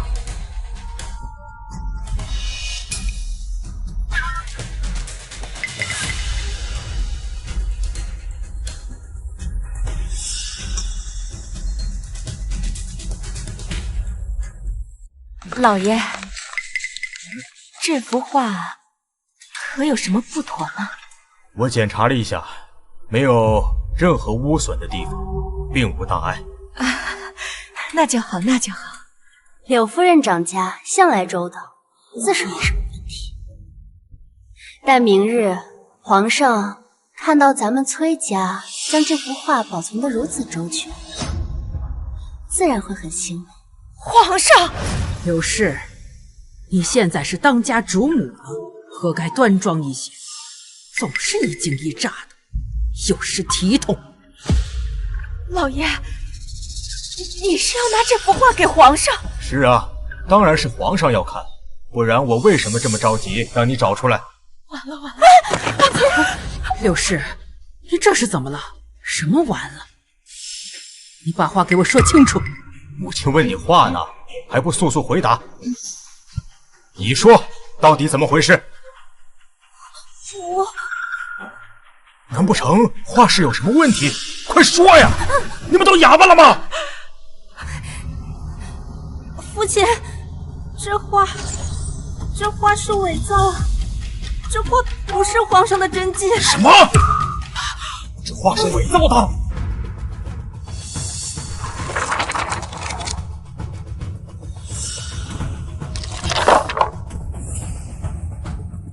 真的呀？真的去哪里了？啊！你快说，都什么时候了，还吞吞吐吐的？这玉字我的真迹到底去哪儿了？真迹被拿去当铺卖了。什么？什么？当铺？竟然把玉字的画去当了！柳氏，你怎么敢？你失心疯了吧？老爷，母亲，我不是故意的，是清远侯府提出，如果想要让星儿嫁过去，就得凑足5000两的价钱。可是这么多的现银，我实在是凑不出来。为了让星儿嫁过去，我才……母亲！你混蛋！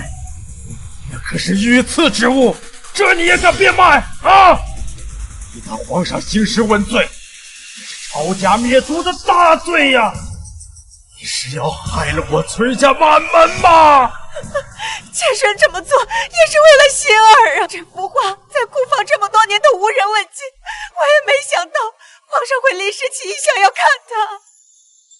糟了，是不是你卖画的事情被皇上知晓了？皇上这才追究问责。走吧。应该不会，此事我们做得极其隐蔽，当铺的人也保证过，绝不会将此事宣扬出去的。快！现在立刻去当铺，把话给我赎回来。要是被别人买走了，那就完了。好，我这就拿银票去赎话。且慢，崔文洛，你又要干嘛？柳夫人去当铺的时候，光是带上5000两怕是不够。你什么意思？你没当过东西吗？当出去的东西，若是想赎回来，是要加码的。你若是想原价买回它，也要问问店家答不答应。老爷，我……你去公账上把家中所有现银都带上，若是不够，就带上房契、地契，不论付出何等代价，都要把御赐的画给我买回来。去呀！慢着，切记秘密行事，不可声张，万不能将消息泄露出去，知道吗？好，我知道了。快去！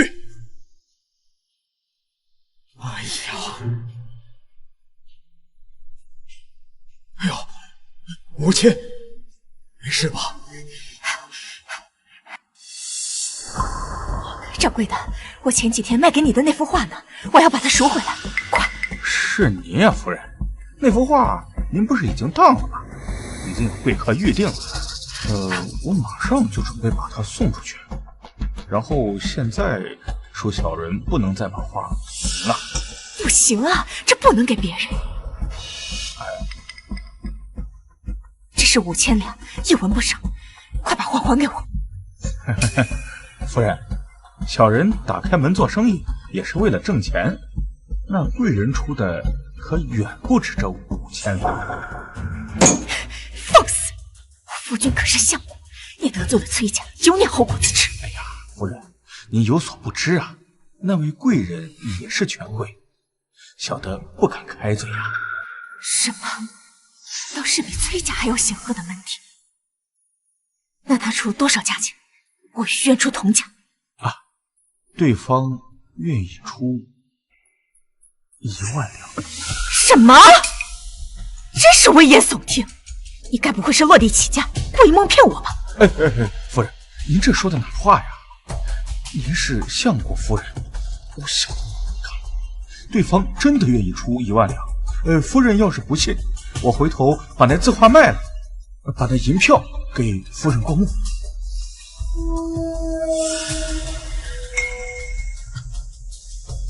这里还有几张地契和房契，都是地段优渥了。只要你把画给我，这些我也一并都给等，就算是为了夫人您，我去得罪那位贵人啊！夫人稍等，我这就把画拿回来。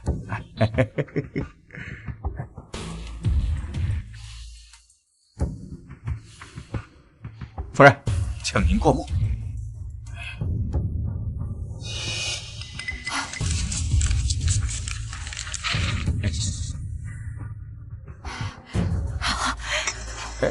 对了，切记，此事天知地知，你知我知，要是泄露出去，我叫你好看。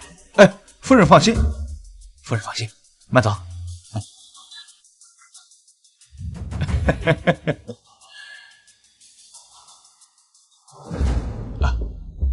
殿下，崔家的东西都在这里了。正如殿下所言，崔家为了拿回那幅画，已经不计一切代价。做得不错。崔家底蕴不深，这些东西怕是动了崔家的根基。可偏偏我们又拿了一幅假字画给他，小的怕崔家不会善罢甘休啊。放心吧，崔少自身难保，柳氏更是自寻死路，没有人敢动。是，殿下。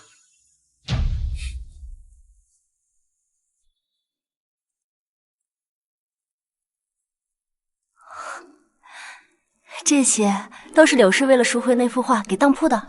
没错，现在都是你的了。这怎么好意思呢？不好意思，那我收回去了。要，有钱不赚王八蛋！三哥，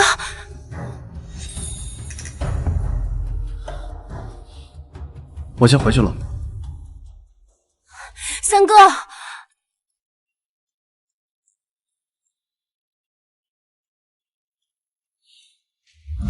锦绣，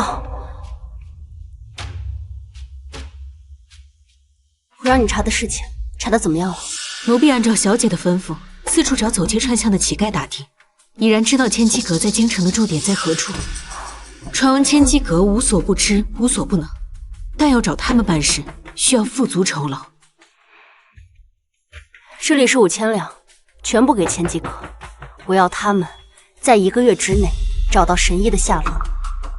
我怀疑能解毒的人，就是当年下毒的人。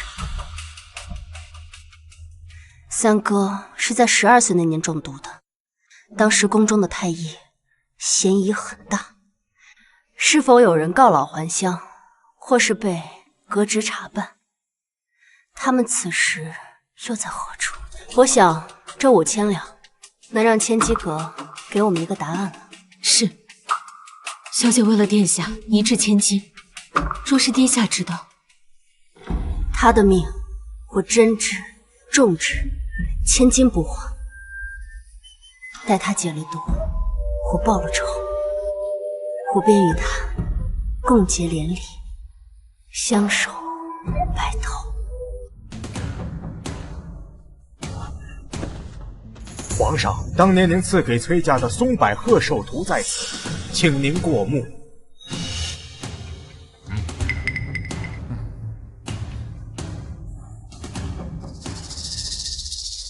打开。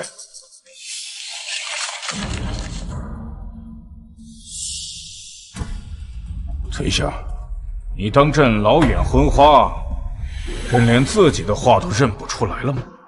皇上这是何意啊？老臣愚钝，还请皇上明示。玉存墨宝，你们崔家私下拿出去贩卖啊？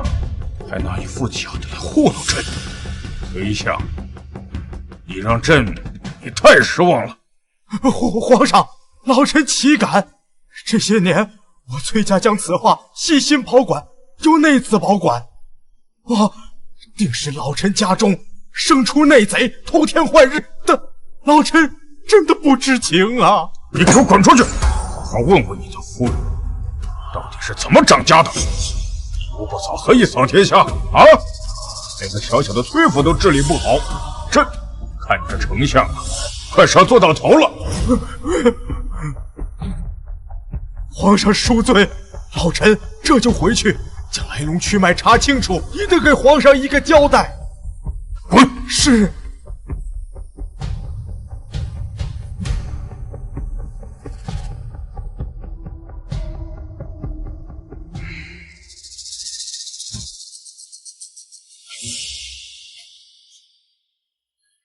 怎么样？皇上没说什么吧？贱人，简直就是丧门星！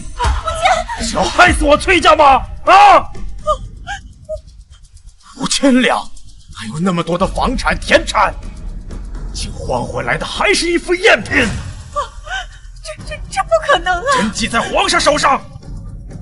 皇上今日问我，连一个小小的府邸都管束不力，又有什么资格统管百官？这一切都是拜你所赐。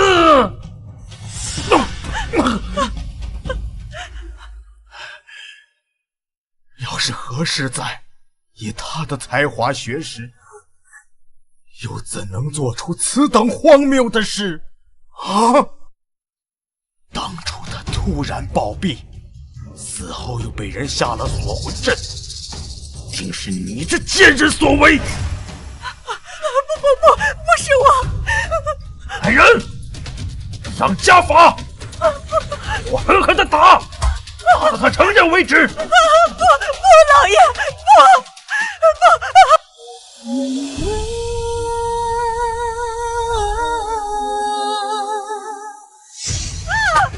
老爷！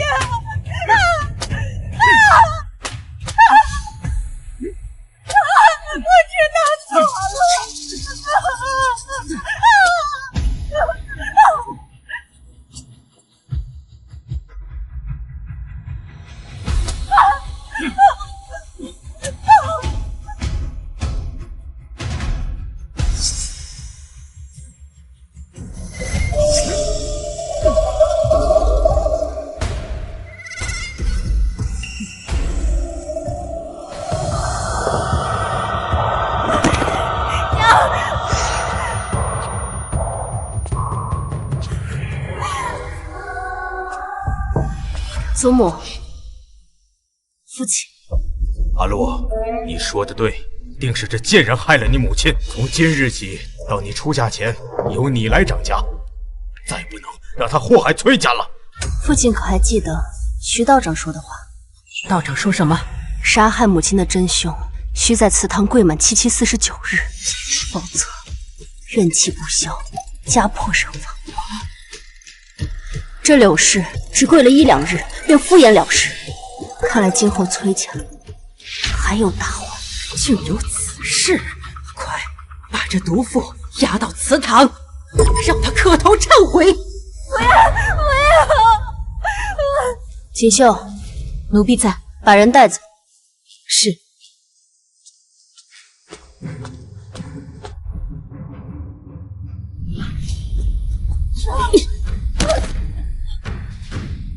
崔文洛，你要干什么？崔文洛，你放开我母亲！崔文洛，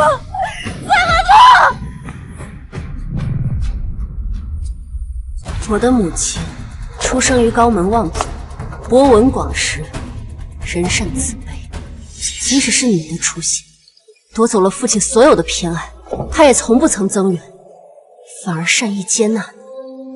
可你却联合你的手下，传播他子嗣凋敝，不配其位，让他郁郁寡欢，卧病在床，又勾结大夫在他的药里下毒，日复一日地拖垮他的身体，将他害死。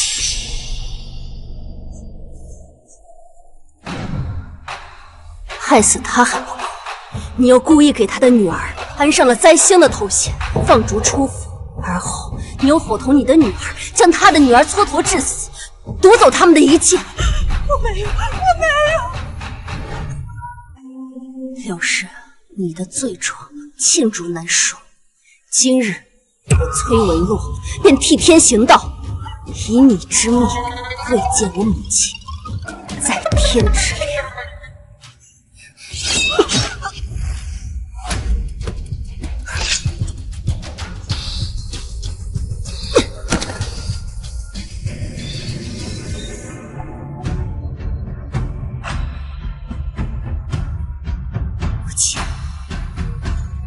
看见了，你的女儿给你报仇了。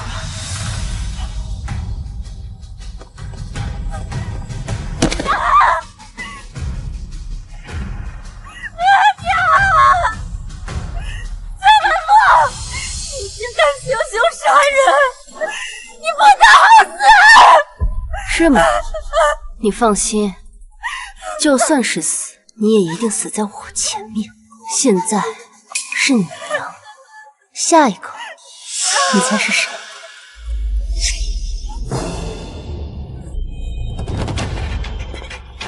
你疯了！不疯魔，不成魂，以公理和正义心理，你想想，是仇人的心。柳氏之死，不发丧，不出殡，对外就说他是畏罪自尽。如此，你也能给天家一个交代，不至于再被问罪。是。星儿和清远侯府的婚事，你亲自出面，不论用什么手段，务必敲定。他生母出了这等丑事，再不嫁侯府，没有哪户人家会要她了。婚事嘛，一切从简，不用管丧期，越快越好。都听母亲的。阿洛，我知你母亲临终前给你留了一笔嫁妆，祖母希望你拿出一半分给你的妹妹，当做陪嫁。您说什么？府里为了那幅画搭进去不少房产地契，你还有2个弟弟，日后也要结婚生子，崔家的家业要留给他们，不能再动。若星儿无财帛傍身，去了侯府，他是无法立足的呀。我知你记恨他们母女，但柳氏，你不该你却杀了他。于情于理，都该给星儿一些补偿。他们母女也是可怜人。他们可怜，我母亲就不可怜吗？柳氏不该死，我母亲就该死吗？祖母，我看您是老糊涂了吧？放肆！你，祖母与其在这里苛责我，不如好好想想，怎么让清远侯府同意崔馨儿进门吧。这么好的亲事，可千万别错过。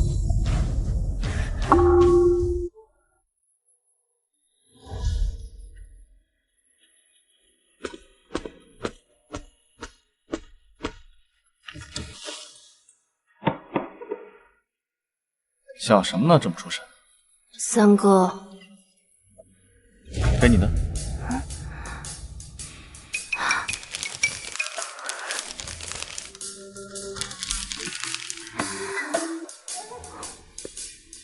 这味道跟我在南方吃的一样。京城也有相似的铺子吗？是我专人派人从南方采买。这么折腾，还说不喜欢我？为了这一包堂大费周章，分明是爱惨我了。你想多了，是我爱吃，买多了怕浪费而已。好，是我自作多情。对了，李木泽和你妹妹的亲事基本上定了。怎么说？李木泽的庶弟同人打架，将人捅死，案子压在县里。你父亲以此向清远侯府施压，若两家结亲，案子能撤。清远侯府答应了。两个人的亲事定在下个月初办。死的是什么人？是一个从青州来京城读书的学子，家境清贫，平日里靠卖字画谋生。前尘世家狼狈为奸，手指轻轻一抬，就能碾碎一个普通人的一生。他们还有天理吗？阿洛，你的仇人也包括你的父亲吗？你还记得我跟你说过的那个梦吗？当然。梦里我被侯府虐打，走投无路的时候，也曾向崔家求援过。我想请父亲出面助我和离。然后呢？可他拒绝了。崔少说：“夫者为天，天固不可逃，夫固不可离。”他痛斥我离经叛道，有辱门楣，要我乖顺服从，并亲自将我送回了侯府，还勒令人对我严加看管。于是我直到死都没能再逃出侯府。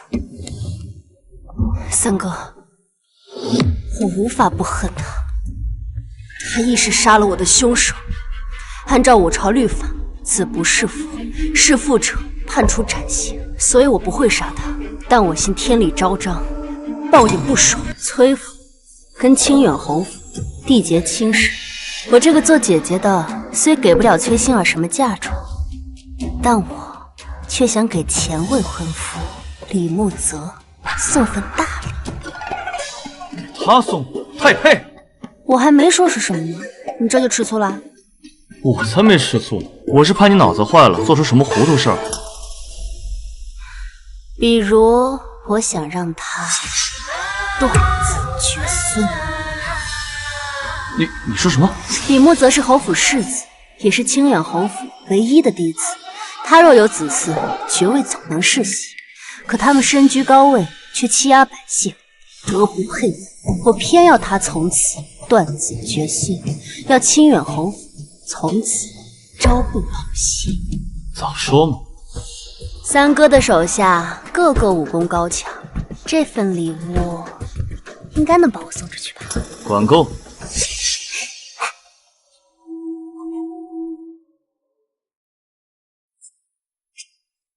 崔大小姐，你在吗？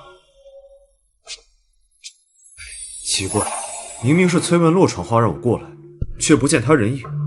崔大小姐，莫不是你害羞不敢出来见我，还是说你觉得我跟你妹妹是有什么误会，所以才不肯见我？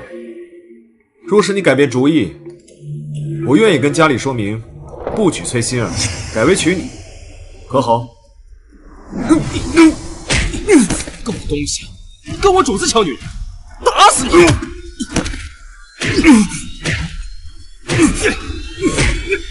你是什么人？放开我！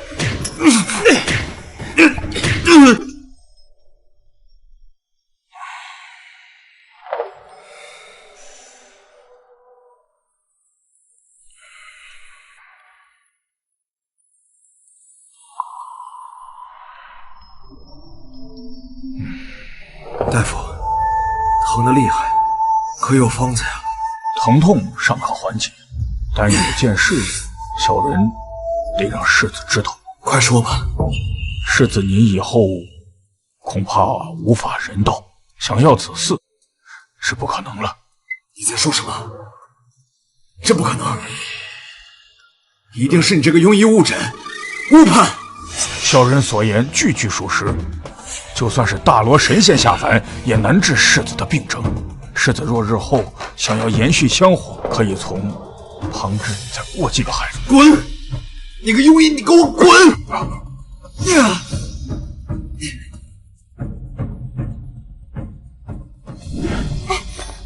慢点儿，搬的时候千万仔细点，别磕着碰着了。去吧去吧。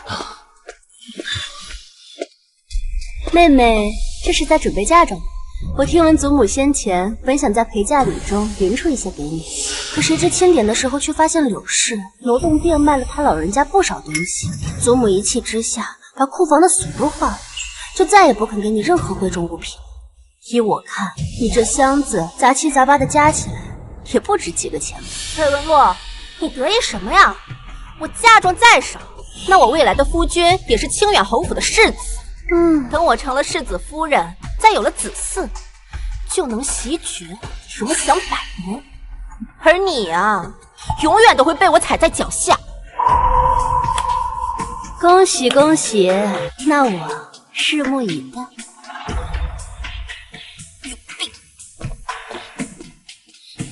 崔星儿，你以为清远侯府是什么好地方？贪婪刻薄的婆母，不能人道的夫君，还有一个好色荒唐的庶弟，你的好日子到头。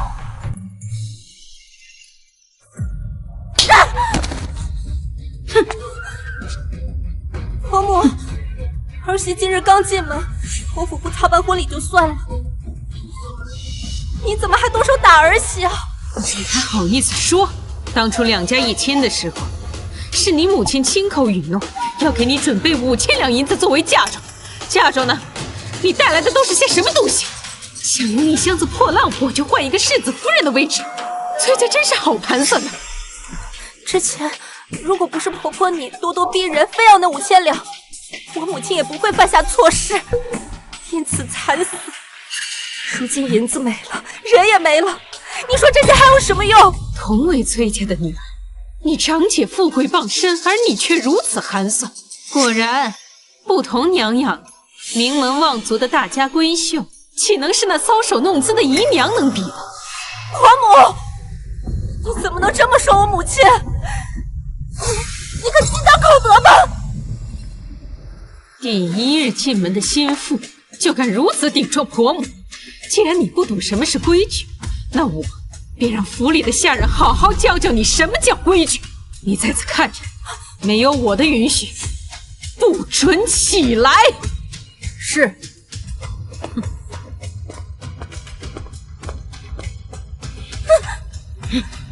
跪好！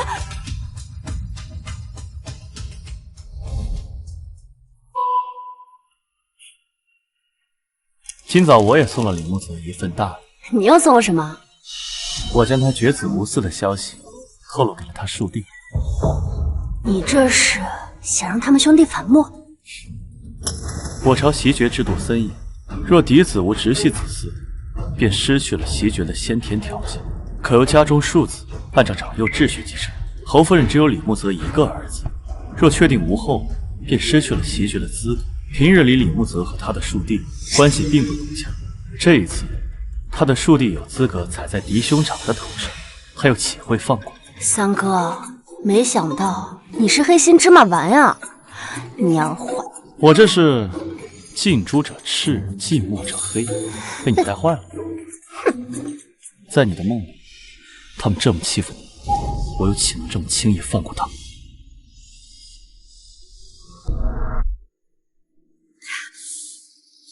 成亲当天就罚我跪2个时辰，这清远侯府真是太过分了。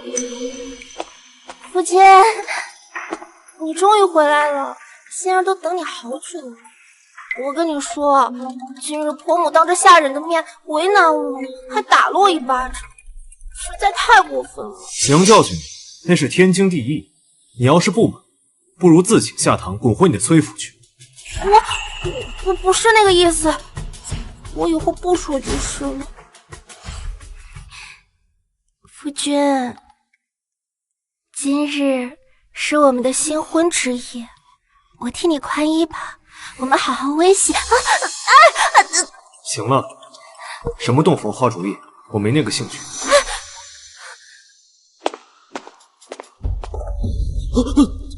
大哥，李楚，你在这里做什么？大哥，今日可是你跟嫂子的大喜之日，你不进去跟嫂子睡觉，这是要出去啊？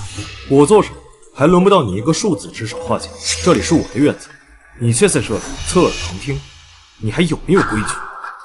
大哥，之前就有人给我说过，你不行，这我还不能确定。现在看来，那人倒是没骗我。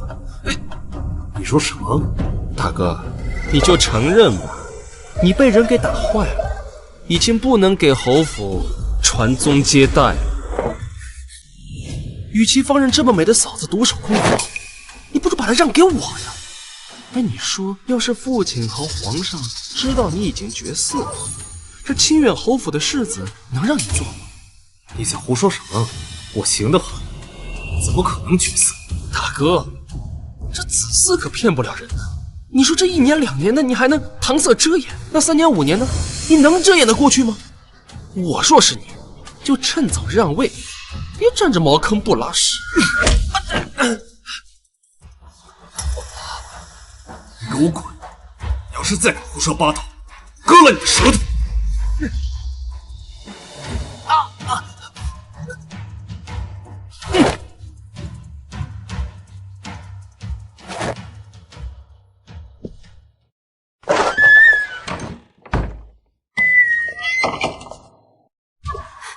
夫君，那个李楚明说的到底是……住嘴！这件事情不能让第3个人知道，特别是父亲和母亲。可是今天婆婆还训诫我，让我早日为你诞下子嗣，最好是再多生几个儿子。如果我迟迟不能有孕，她定会责罚我的。李楚明有句话说的没错，要是3、5年才能怀上孩子，事情就瞒不住。唯有让崔心儿尽快有孕，才能住外人的嘴。夫君，这么看着我干什么？阿南，世子，从今日起，你每3日与少夫人同房，直至她怀有身孕。这怎么可以？她一个下人，她怎么能染指我？我娘的脾气你是知道的，要是她动了，不知道是怪罪你，还是怪罪我。好了，心儿，只要你乖乖听话，你就还是能好好做你的少夫人，这样对你对我都好。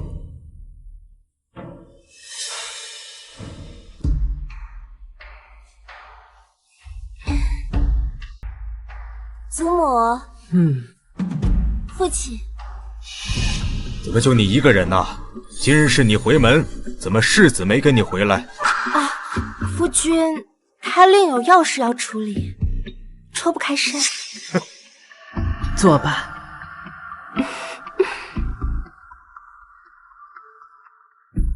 嫁去侯府，一切可还安好？好，孙女好得很。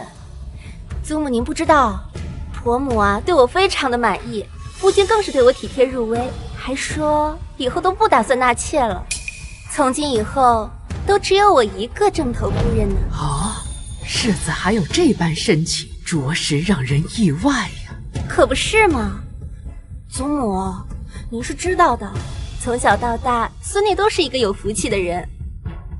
唉，可不像某些人，就是个灾星，走到哪儿都一身的晦气。既如此，跟世子好好相处，早日为他诞下子嗣，不辜负他对你的情谊。有了孩子，你也能在侯府站稳脚跟了。祖母您放心，孙女啊一定会尽早有孕的。今日一早，婆母还特地命人给我送来了滋补的汤品呢，让我好好保养身体。甚好。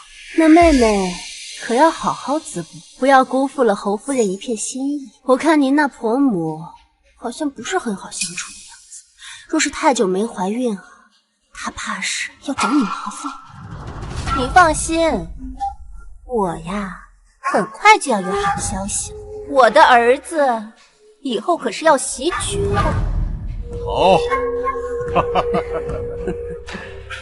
崔馨儿可这么放大话，难道是有恃无恐？这件事定有蹊跷。进。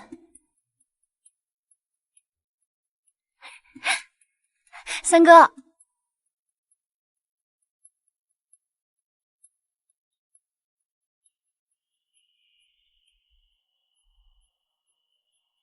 新任侯府的事，我已经派人去查了。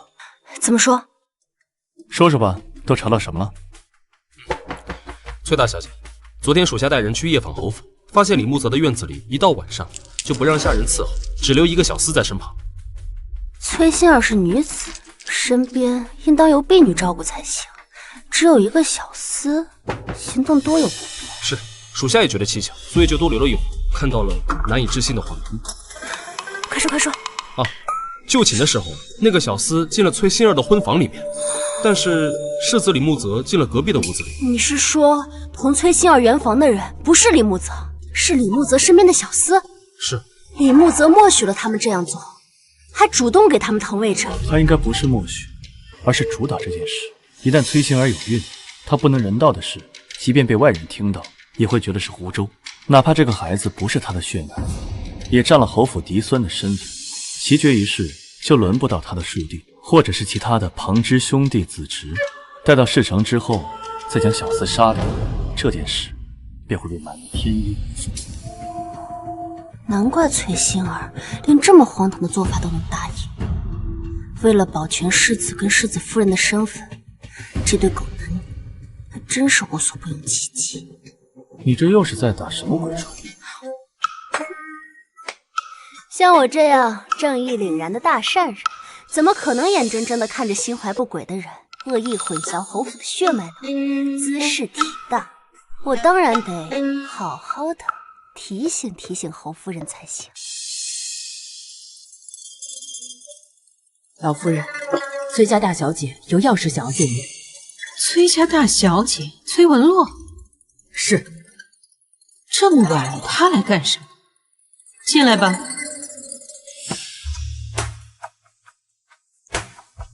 侯夫人，崔大小姐这么晚亲自登门，不知有何贵干呢？实不相瞒，是我今日得知了一件事，心中不安，不吐不快。什么事？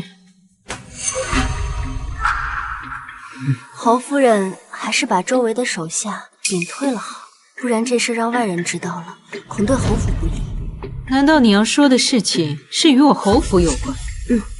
我身边的丫鬟都是我的心腹，你但说无妨。那我要是说了，侯夫人，你可千万做不要被吓到了。我操持侯府多年，什么大风大浪没见过，一点鸡毛蒜皮的小事还能让我失了态？我妹妹刚回门，我亲耳听到她跟她身边的婢女偷偷说，世子他中看不中用，他一点也不喜欢，反而是世子身边那个小厮孔武有力，深得他心，他俩已有私情，简直一派胡言。他们俩刚刚成婚，正是蜜里调油的时候，他怎么可能看得上一个下人？我也不相信呀，可是他话里话外把那小厮夸的天上有地下无的，还说他会趁世子喝醉快睡着的时候偷偷去找小厮约会。哦，没准他现在这个时辰正在跟小厮约会。我怎么知道你不是诓骗我？她是崔家二小姐，做了这等丑事，我遮掩还来不及，怎么会主动前来告知？实在是不耻这等行径，也不愿世子和侯夫人你们被愚弄，心中不安，才忍不住前来告知。崔大小姐，你先回吧。是。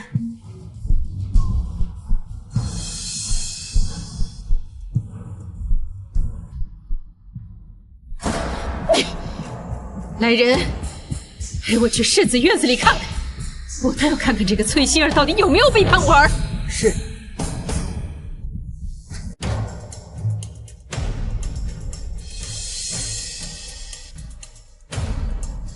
夫人，世子院内无人看守，连个丫鬟都没有。如此反常，难道真的像那个崔文洛说的那样？夫人，房间有动静，要奴婢去通报一声。什么时候了，还通报什么？把门给我踹开！万一世子和少夫人在里面闹了个误会，奴婢怕世子责怪。我是他娘，他怪什么怪？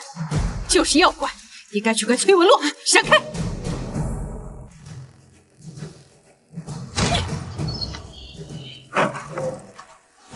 今夜以后，无论此事的因是什么，崔心儿都别想好过。没有以后，我已经让崔心儿活得够呛。你，夫人，饶命啊！夫人，你们竟敢暗中勾结，贿赂侯府！来人，把这奸妇淫妇给我拖出去，沉塘处死！不行，你不能杀我，这都是你儿子所使的。你个贱人！这都什么时候了，你还敢狡辩？你把世子叫出来，你当面问他呀！世子呢？世子呢？娘，你怎么来了？夫人，世子是从旁边的屋子里出来的，定是这二人为了苟合迷晕了世子。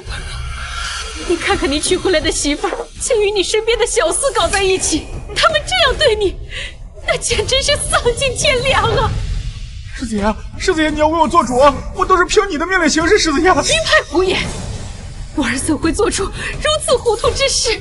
无子，事到如今你还不说吗？娘，你能不能先让他们出去？出去？出什么出？他们两个做出这样的丑事，难不成我还要给他们留面子不成？娘，前些日子我让人打坏了身子，可能以后再无此事。什么？怎么会？娘，说真的，如果我膝下无子，李楚明那个王八蛋肯定会虎视眈眈，二房三房会扑上来相争，让阿南跟心儿圆房也是无奈之举啊。那可这样一来，他怀的就不是你的孩子，就不是你家的骨肉啊！只要能保住世子之位，那又何妨？你疯了吗？这件事情若是传出去，那就不是落人笑柄的家事这么简单了。西决乃是国事，只有皇上和礼部承认方才奏效啊！这若是皇上知道，你有几个脑袋够砍的？那您还有其他法子吗？你先回房去，回房去，走！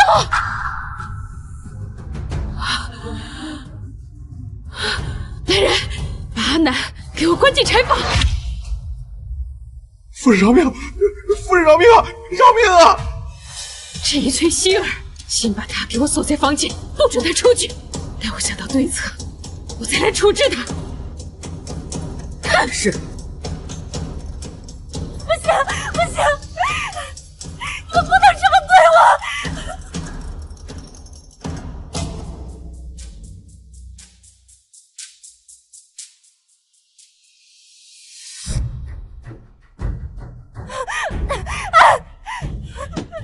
开门！放我出去！开门！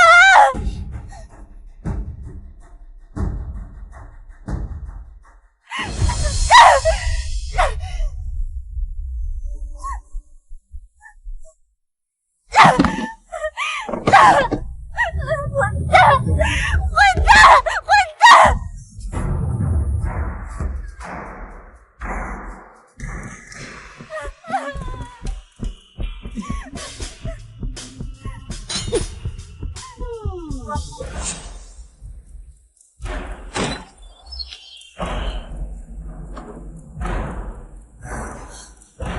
是你，崔文洛，你怎么会来清远侯府？很意外吗？我对这里可比你熟悉多了。什么意思啊？这间屋子里的陈年旧事，还是跟我记忆中的一模一样。他们还是老样子，动不动就喜欢给人关在屋里，再上一把锁，想逃走，简直比登天都难。到底在说什么呀你？你是不是觉得很奇怪？你跟李慕泽瞒得密不透风，侯夫人是怎么知道你在此跟外人苟且？是怎么知道的？因为这件事情就是我告诉的侯夫人。我的蠢妹妹，是你！你的好夫君被人打断了命根子，也是我送你的新婚之礼，你喜欢吗？崔文洛，你为什么要这么做？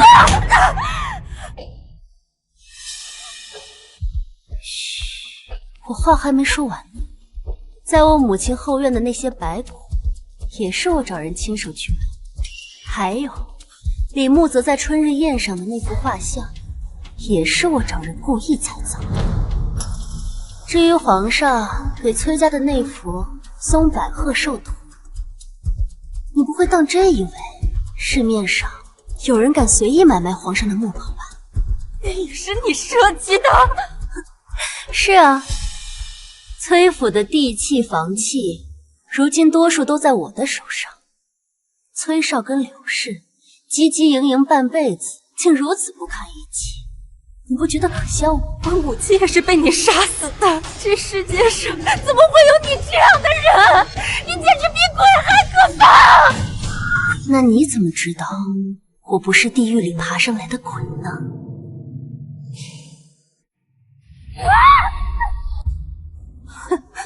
跟你开个玩笑，你怎么还当真了？我记得你胆子不是挺大的吗？毕竟前世的你脏事坏事一件也没少干。什么前世啊？你不需要知道为什么，因为不论你记不记得，结果都不会有任何改变。你别过来！你被侯府当场抓紧，你不受耻辱，选择自尽。我这个做姐姐的特意前来送你最后一程。你在说什么？我什么时候不看羞辱上就自尽了？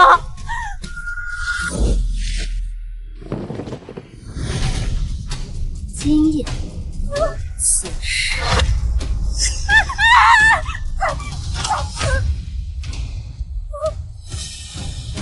你对我做了什么？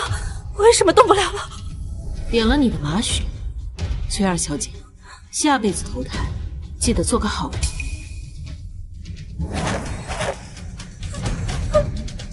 我知道错了，我以后再也不敢了，姐姐。放过我，我错了，姐姐。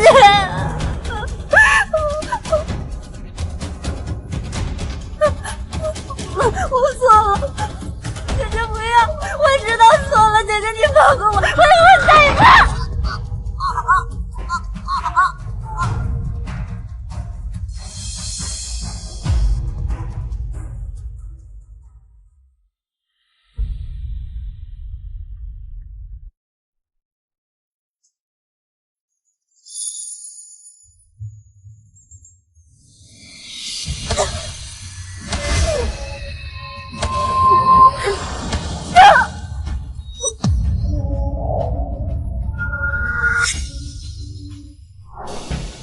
如此说来，除了让薛馨儿尽快怀孕，真就没有别的法子可以收场了。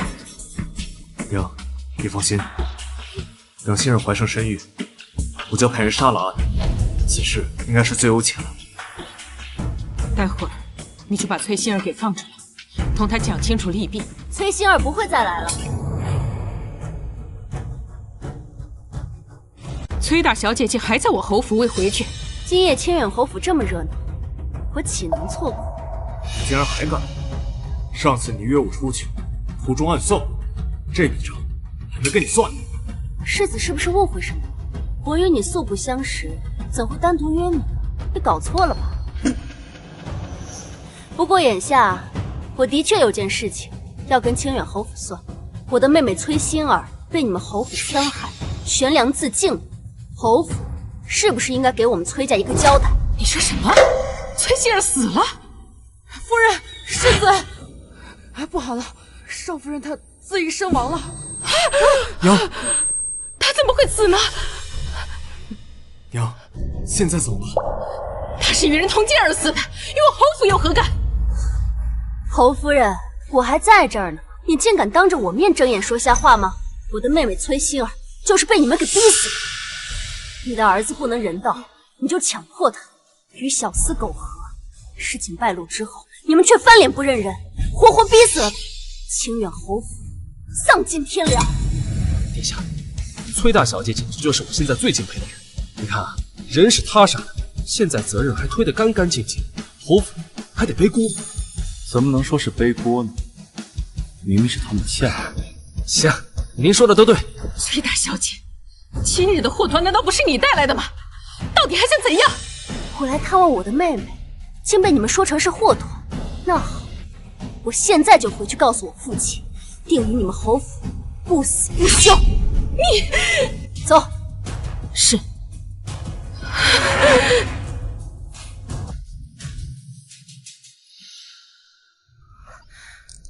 三哥，你怎么来了？回崔大小姐，殿下是担心您刚报完仇，心理压力大，他不放心。但我觉得这种担心纯属多余。怎么会多余呢？三哥对我的关心就像涓涓暖流，融化了我冰冷寂寞的心。又在胡说。那我刚刚杀了人嘛，心里还是很怕的。我不管，你今天晚上多陪陪我，等我睡着了你再走。哎呀，好不好嘛？真拿你没办法。这崔文洛还没回来，尚未出阁的女子成日乱跑，真是没规矩。阿洛野性难驯，若是不加以约束，日后恐酿大祸。是啊，祖母和父亲与其关心我，不如先关心关心妹妹的死活吧。什么意思呀？崔馨儿她悬梁自尽了。什么？你说什么？他好端端的怎么会死？我刚从清远侯府回来，亲眼所见，还能有假？是侯府的世子跟侯夫人逼死的。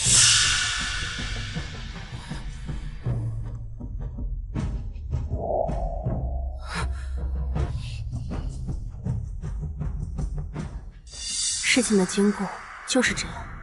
父亲，清远侯府如此作为，惨绝人寰。我虽不喜欢崔馨儿，但也见不得她被人这般欺负。您可要替她伸冤啊！母亲，儿子以为此事不宜声张，您觉？就算是世子教唆，同意与下人通奸，实在是有失体统。事情传出去，外人会笑我们崔府行事出格，没有教养。是。那可否将崔馨儿尸体带回来？嫁出去的女儿泼出去的水，她的后事就让侯府去办吧。你的女儿被人害死，你身为一朝宰相，却不报仇不收尸，甚至人已经死了，追究下去，除了辱没门楣、落人话柄，别无他用。这个时候，只有保全清白名声才是要紧。我有的时候真的不明白，你们根本就不爱自己的子女，可是为何又这么热衷于繁衍子嗣呢？你们的嘴里，我早就已经领教过，已经习以为常。也不知这本就根基不深的崔府，人丁凋敝，摇摇欲坠，会不会有那么一天，轰的一下，就变成一片废墟呢？孽障！你胡说什么？时辰不早了，我就不在此陪你演父慈子孝了，告辞，父亲。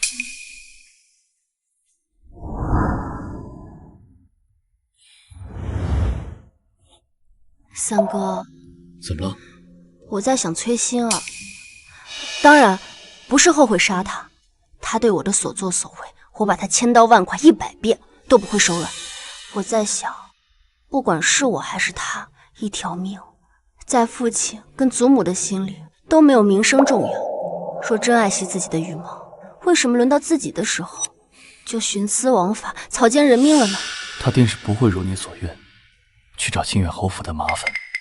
无妨，不管是清远侯府还是崔家，有一个算一个，我都不会让他们好过。不过在此之前，我还有更重要的事情。什么事？你的毒，我找到破解之法了。你说什么？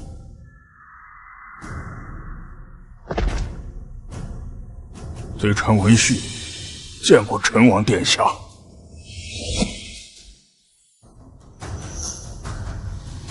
文太医，本王记得你当初在太医院当时，后因上了年纪告老还乡了。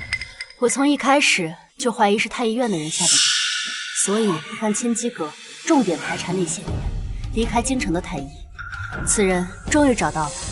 文太医，不查不知道，你竟然是湘南族人。湘南人最擅长用毒，特别是蛊毒。陈王这些年体内的毒寻遍了名医，也无人知晓是什么毒，可见他的出处如此的刁钻特别。没想到时隔8年，老臣还是被找到了。不错，殿下体内的毒是老臣当初奉宫中贤贵妃之命，在殿下茶水里下的。贤贵妃，本王与她无仇无怨，况且贤贵妃只有六皇子一个儿子，以六弟的资质是当不成太子的。她为何要害我？这就要从殿下和六皇子幼时说起。殿下自小聪慧，是所有皇子中才学最为出众的，也是最受陛下疼爱的儿子。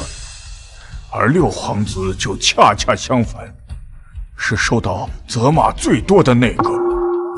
久而久之，贤贵妃心里就产生了憎恨，便以老臣妻儿的性命要挟，给您下了一种叫金丝绕的蛊毒。蛊虫在殿下体内渐渐生长，毒性也慢慢的增强，身体再强壮的人也难以撑过10年呐。你既是下毒之人，一定有解法。你若能救陈王的命，我们饶你不死。虽有解法，但极为凶险。老臣也是在族中长老留下的典籍中看到过，并未实操过。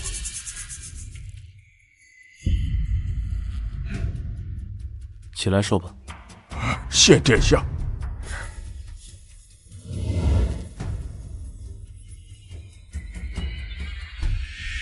蛊虫难以直接取出，若蛊毒初期，蛊虫尚未成形，可以直接服用草药将其杀死。但8年过去了，殿下体内的蛊虫早已不是寻常的药物就可以杀的了。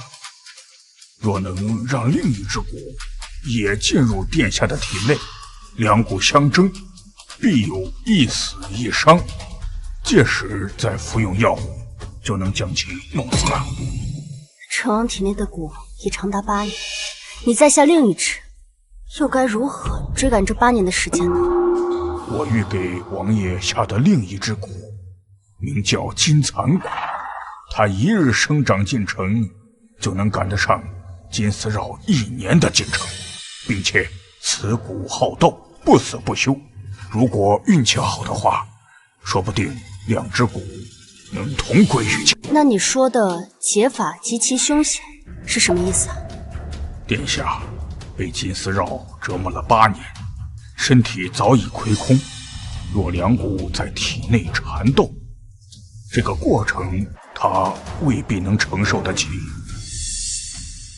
古籍上说，此前有人用过此法，高烧不退，肺腑剧痛，直接身死。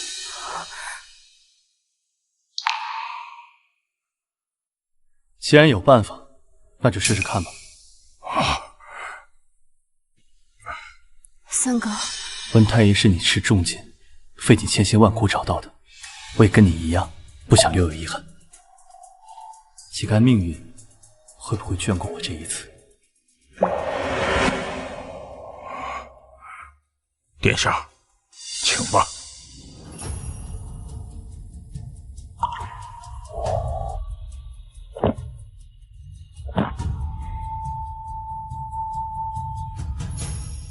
接下来几日，金蚕蛊会自行生长，待到它觉得时机成熟，就会去找金丝绕的麻烦。一旦两股相遇，殿下需要承受的痛苦难以预计啊！退下吧。这几日你先回去吧。不行，我要陪着你。崔文洛，如果我不幸身亡，你要记着，我霍玄从始至终就是一个冷心冷情的人，不值得你托付终身。我也从始至终没有害过。如果上天有心让我解了毒，长久的活下去，余下的话，我再慢慢说给你听。你当然要说给我听，无论上天入地，我绝不会放过你。无论你在哪里，我都会与你纠缠不休。魏南，属下在。送崔大小姐回去。是，崔大小姐，请吧。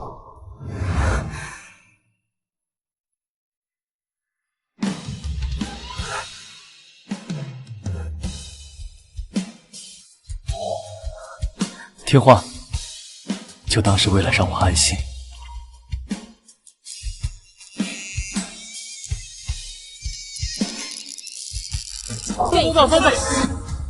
我先来，送我一个，我也来，我也来，我先来，还有我，按这儿就可以了吧？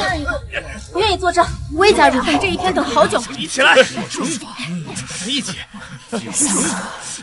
这些天我一直在搜罗你处于杀人的罪证。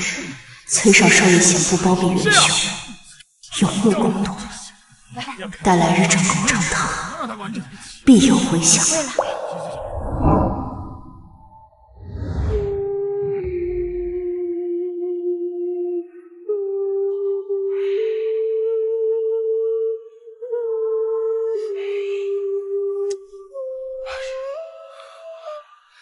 都给我出去！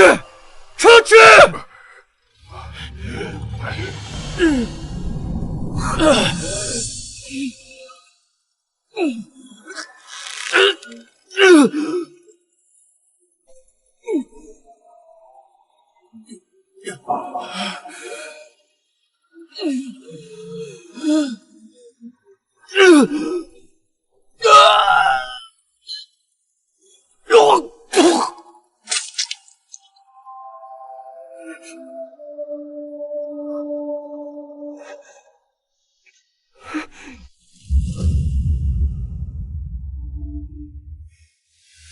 小姐，你的脸色怎么这么差？昨天是没睡好吗？昨夜做了个噩梦。今天是第几日了？自殿下服下金蚕蛊，已经是整整第10日了。他连院子都不让我进，也不知道如今情况如何。殿下吉人自有天相，一定会没事的。若上天有神明，能听到信女的祈祷，信女愿有一半的寿命换霍玄平安健康。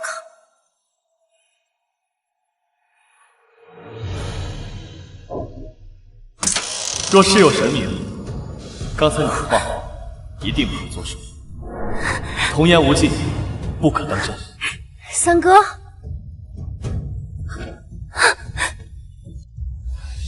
三哥，你的身体已然好了。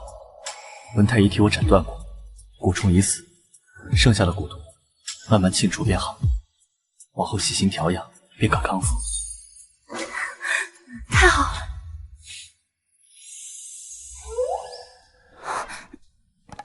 抱歉，陈王殿下，刚才是小女子失礼。你可是天皇贵胄，而我只是一介罪臣之女，根本配不上你啊！再说了，你根本就不喜欢我，之前都是我自作多情，今后我一定会循规蹈矩，懂得分寸。对不起，都是我的错。以前我说不喜欢你，字字句句都是假话。我知道呀，你当我是亲妹妹吗？你对我只是兄妹之情，并无男女之意，我以后绝对不会忘记。好了，我真的错了，你要打要骂，悉听尊便。我会选保证，此生只爱你一人，也只想娶你一人。阿洛，嫁给我好不好？不好。回答错误，重新回答。老不正经，为老不尊。哪里老了呀？我才比你大了3岁而已。不管，就是老，糟老头子一个，一肚子坏水。上次分开前还说什么我霍玄从始至终都是一个冷心冷情、忘恩负义的人，还说从来没有爱过我，一天到晚就知道装货。好，好，好，我就是一个大装货，那就罚我以后回崔文洛的话言听计从，说一不二，好不好？这还差不多。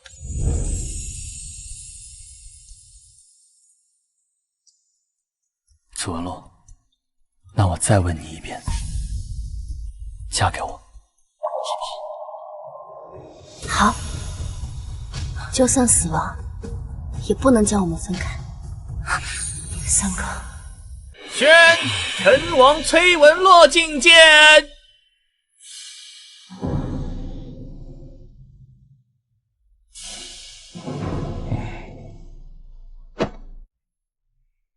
儿臣参见父皇。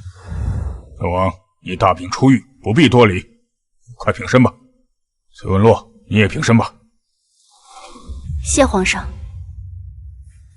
陈王说你有要事要见朕，说吧，所为何事？臣女想要状告自己的父亲崔绍滥用职权，销毁卷宗，替清远侯府二公子李楚明掩盖罪行。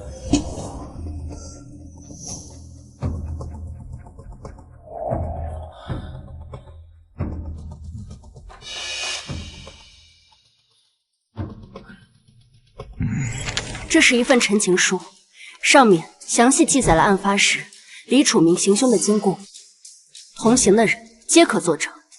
下面是一张来自京城学子们自发的请愿书，恳请皇上彻查崔绍跟清远侯府的利益勾结，还天下学子们一个公道。臣女还翻阅了崔绍的来往信件，他包庇的案件远远不止这一个，清远侯府上下更是蛇鼠一窝，目无王法。臣女以为这样的人家没有资格袭爵。崔绍可是你的亲生父亲，如果被他知道，你不怕他记恨于你吗？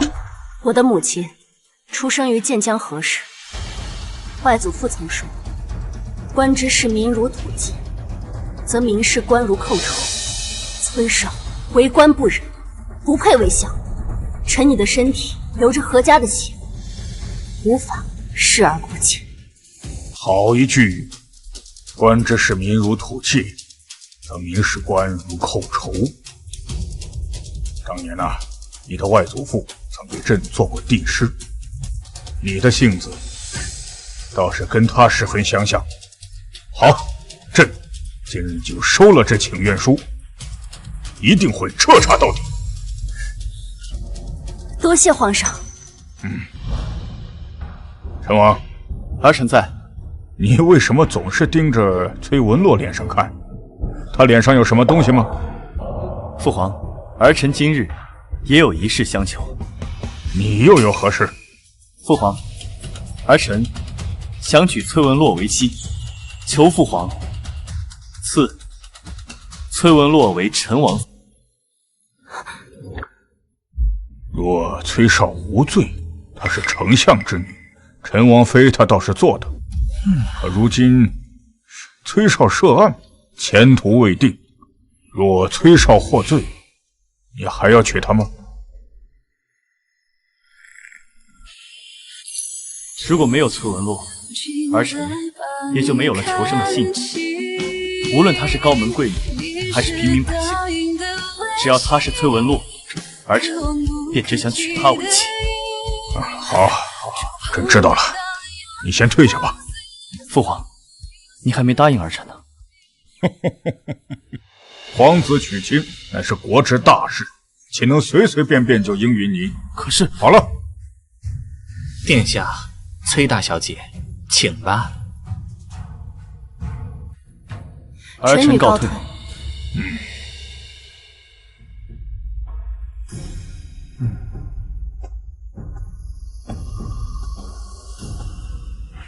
过来，去把礼部尚书找来，让他着手册封陈王妃的圣旨。皇上，您答应殿下的请求了。陈王是朕好不容易才恢复康健的儿子呀，别说他要娶的是和氏之女崔文洛，就是他想娶一头猪，朕都要硬着头皮答应啊！是，快去快去！崔相，皇上下令彻查清远侯府一案，请您移步督察院接受调查。走吧。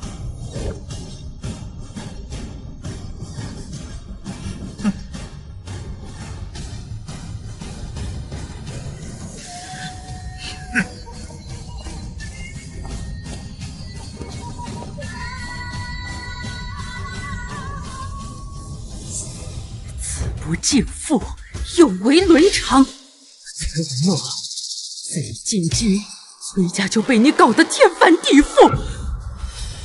手里的刀，为何要一直对着崔家？我手里的刀，可以护我，亦可以替我劈出这高门大院的虚伪和枷锁，让我重获自由。祖母若觉得痛苦，不过是你们当年做的孽，铸成了寒光利剑，如今正中雷心。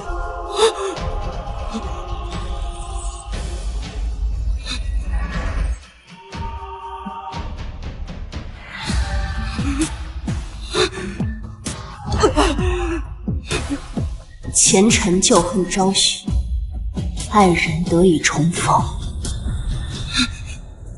从此海晏河清，盛世长宁。